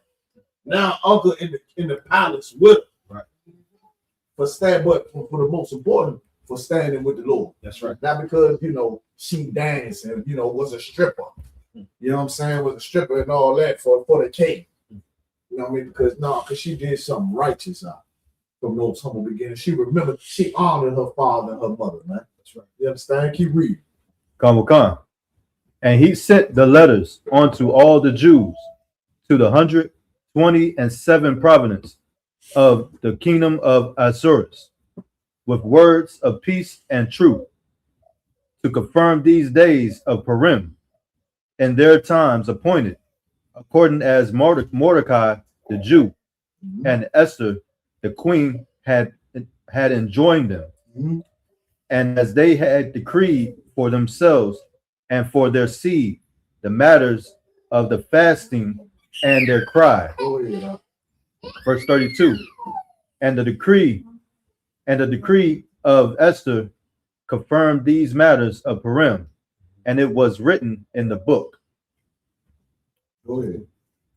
Come on. This is the book of Esther, chapter 10, verse 1. And the king of Ahasuerus laid a tribute upon the land and upon the islands of the sea, and all the acts of his power and of his might, and the declaration of the greatness of Mordecai, whereunto the king advance him. Are they not written in the book of the child of the Chronicles? That's the answer right there. You read? Khan. Of the kings of the Medes and Persia. He asked you a question. He said all the stuff that he did with Mordecai, are they not written among the Chronicles of the Kings of the Persians? Like, they got this. Yeah. They got this. They got this one. They know about this one. This in their records. The Lord just asked you, like, isn't it not written? That's right. And the Lord's such a real nigga. Excuse me. I hope we don't get cut off. No. he established it Mordecai forever, not only in the earth, but even in their records. Yeah. When you stand for the Lord, like he give you glory beyond what the white man can give. That's right. He glorify you over there where they at. They gonna know about you forever, and the world gonna know about you forever. We're gonna read about this forever. That's right. You understand? Allah can't do that. That's right. Allah can't do that. I always ask people, give me 3 prominent prophets in the Quran, and you can't say Muhammad. Go. Go. Go. Anybody online? I want to know 3. I want to know 3, and you can't use prophets from the Bible either. You can't say Moses. Right. From the Quran, I want to know 3 prominent prophets. Right. Go.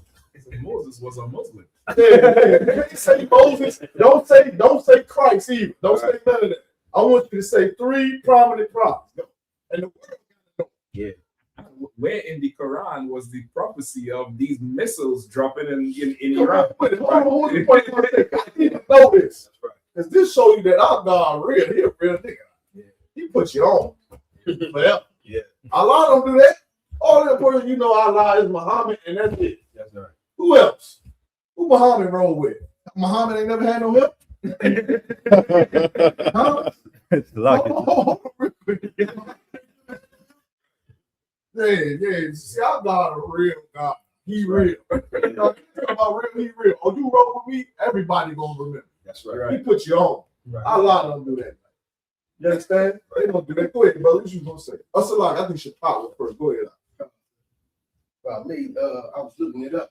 They got a whole tomb in Iran called the tomb of Esther and Mordecai. I would check that first before you can bring that up. Come. Man, my heart. Yeah, you got to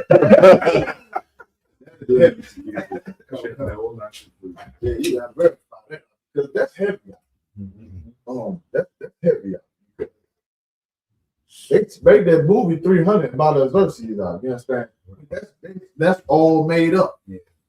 We was really the 300. We the ones that really went through Persia and slaughtered all the enemies of our people. Yeah. That was us, not the Spartans. Right. That was us right there under Xerxes, and he gave us the authority to do it too in his own provinces. Right. Because he was in love with Esther. You got to imagine how much he loved that woman out. Let him do that. You understand? Keep reading. Come. It's the book of Esther, chapter 10, verse 3.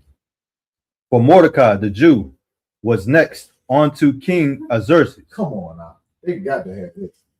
They got to have it. They know about this. They read about this. They know exactly what Captain Shaw brought up about what they Iranians saying about why they keep killing black people is because in their history, they read about this and they know that it's us.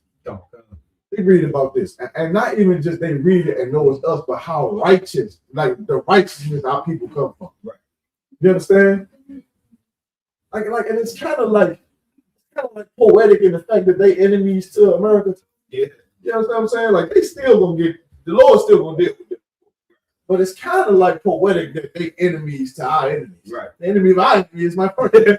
You understand? It's kind of poetic. Yeah. Go ahead.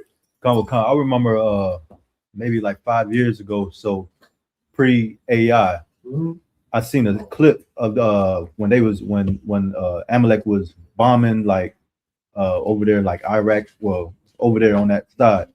And this girl, she was like, "Black people, you are the real Jews. Please come back to your land.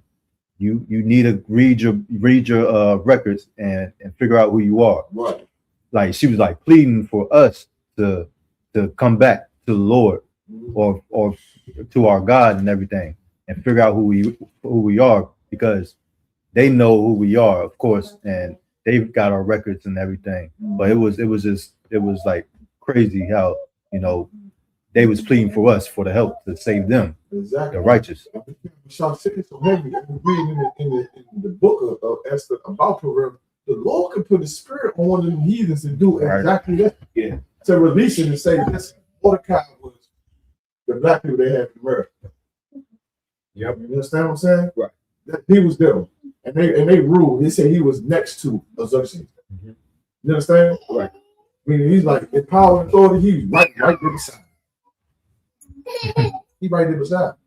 Because at this point in this kingdom, we are a power now. We are force. We're able to move around. We're protected by the laws out, and they could never let us do that here. Right. They could never let us do that here. Come on now. I think you brought up someone else brought it out where it says Haman wanted to take over Xerxes' spot. Mm-hmm. And that's exactly what they're trying to do right now. Exactly. Try to take the Persian spot and just rule everything over there. Yep. Any more on that? Go ahead. For Mordecai the Jew was next unto King Xerxes, and great among the Jews, and accepted the multitude of his brethren, seeking the wealth of his people, and speaking peace to all his seed. That's a leader. That's right. That's a straight up leader. But before you could be that, now you have to serve the Lord. That's right. You have to serve the Lord. Any man out there trying to lead black people and he don't even make supplication to the Lord, that's how you know Commander Yahanna is a prophet of the Most High. That's right. He don't Most High. Man that try to claim he leads black people and he don't use this Bible, that's how you know he a fake. That's how you know he a fake. You understand? And use this Bible in this way, by not bowing. So many of the preachers use this Bible to claim to be leaders, but they get you to join the same thing that oppressors. Right. That's how you know they fake. That's not what the Bible says to do. They fake. That's right. You see some preacher holding hands with white people, loving Donald Trump, shaking hands with white people. You got to know he's fake. That's a red flag. Yeah. That's what they call it now. That's a flag. That's how you know it's fake. But a man that stands austere, that doesn't bow. Right. They don't join nobody, don't take money from nobody, no entities, don't change anything. That's how you know that's a man of God. Right. That's the leader of black people. You understand? Cool. Any questions? If I may too, sir. Go ahead. And just to piggyback off what you and Captain Shock were saying, like to stand with the Lord, you will be memorialized forever. Mm-hmm. And it's like I'm thinking about how Donald Trump took off those black veterans off the website, and it's like, okay, not a slight to those brothers that serve, but it shows you how when you serve your enemy, you can be erased in one generation. That's right. Like those brothers went and fought and won those wars for America, and they erased in one generation. When you stand with the Lord, you memorialize forever. Can't nobody take you out of history. Forever. The Lord will make it happen. Right. I think about the man that kept these records. Right. As we was reading, I'm like, man, who wrote this? Like, you got to give him some honor. He's like, I got to keep this. He writing it down, remembering it. keeping the records. They in the catacombs. Man, I imagine we going off a little bit, but imagine they in the catacombs. They reading these joints. They dying about this out. Yeah. Like in the kingdom, we might go more in depth about that. Like they dying to keep these joints for us to have right here today. That's right. In this little house. I told a story about this little house. My life started right there in this little house. Now. I'm trying to tell you, boy. That's right. You look at this little house. This is a little house. You understand? Because you full of Christianity. Like this ain't a building. This ain't a. But brother, let me tell you something. When them doors open, brother, you in a whole other world. Right? That's right. The whole other. Them doors open up to this little house right here. Oh, you about to be immortalized. This little room right here. These sisters in. That's right. Listen, that's where you gonna get it on there. Right here. It's gonna start right here. Humble beginnings. That's right. You don't need no big building. I'm making sure we're gonna stay right here. We got to keep this joint up, man. Sit up here. You get sitting something. Sit down here, you know, man. Most time, quite any questions? Oh, what's that? For sure. You know what I'm saying? Because I'm gonna be right with me down to do it. Because I'm always down to do it, you know. For sure. Oh, shit. So we got any questions here, or we good? There was a question earlier about the sister who said the 4 wives. Oh, okay. Four wives, kind. The 4 wives. Okay, do the sister want to know? Who the 4 wives was, or what is she trying to say? I believe I'm trying to find it, but she was talking about what are the there it is. Okay. Says, hello, how are you? I have 2 questions. What verse it says sis is not supposed to wear pants, and what nationality were Jacob's 4 wives? Please, thank you. What nationality were Jacob's 4 wives? Kind of.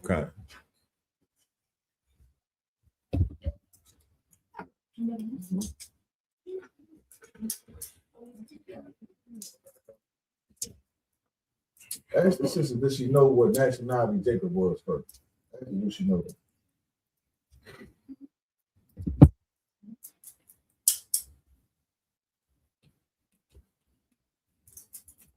That's what she's still on.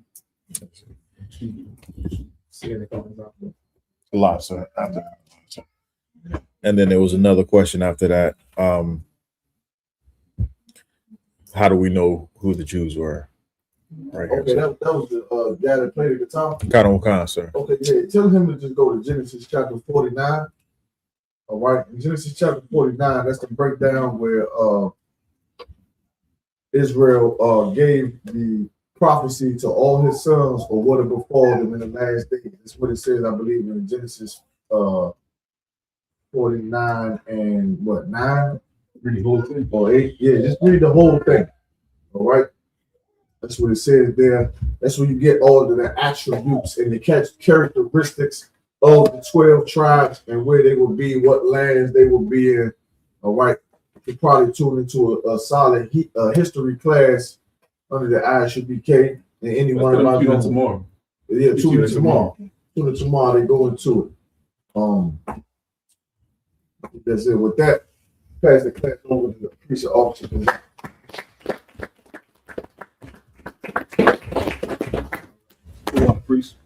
Security announcements. We are the I.S.U.P.K. out of 1 West, 125th Street, Harlem, New York, under Commanding General Yahanna. New rules for brothers and sisters. When a new brother or sister comes into the school, they are off limits for 6 months.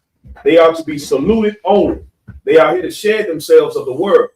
After 6 months, if a brother or sister has an interest in a particular person, he or she must get permission from the head to speak to a brother or a sister. There's another 6 months in which the brother or sister will court each other. After this 6-month period, the brother or sister will get permission from the head to marry. Tithes, which is a commandment. You can find this in Numbers chapter 18, verse 21, and Malachi chapter 3, verses 8 through 10. Means 10th in Hebrew, and is pronounced ma'ashra. 10% of every penny of any increase the Lord gives, you give to the Treasury Department or teacher. Priest fund, free will offering for priests, not mandatory. Whatsoever amount you would like to give.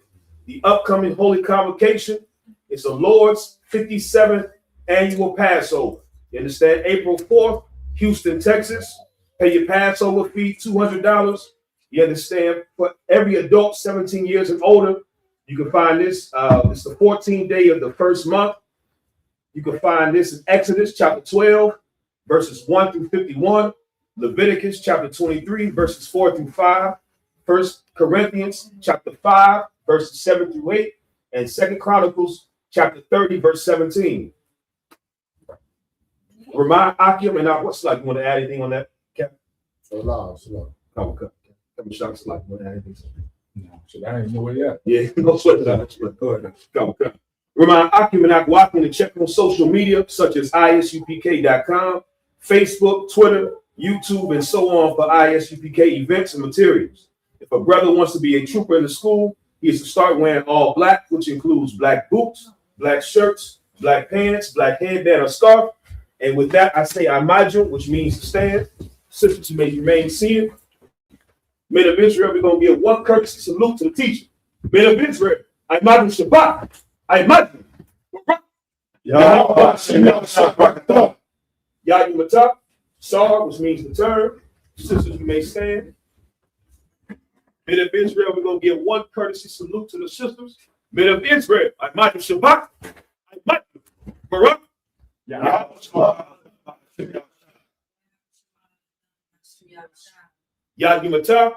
dismissed.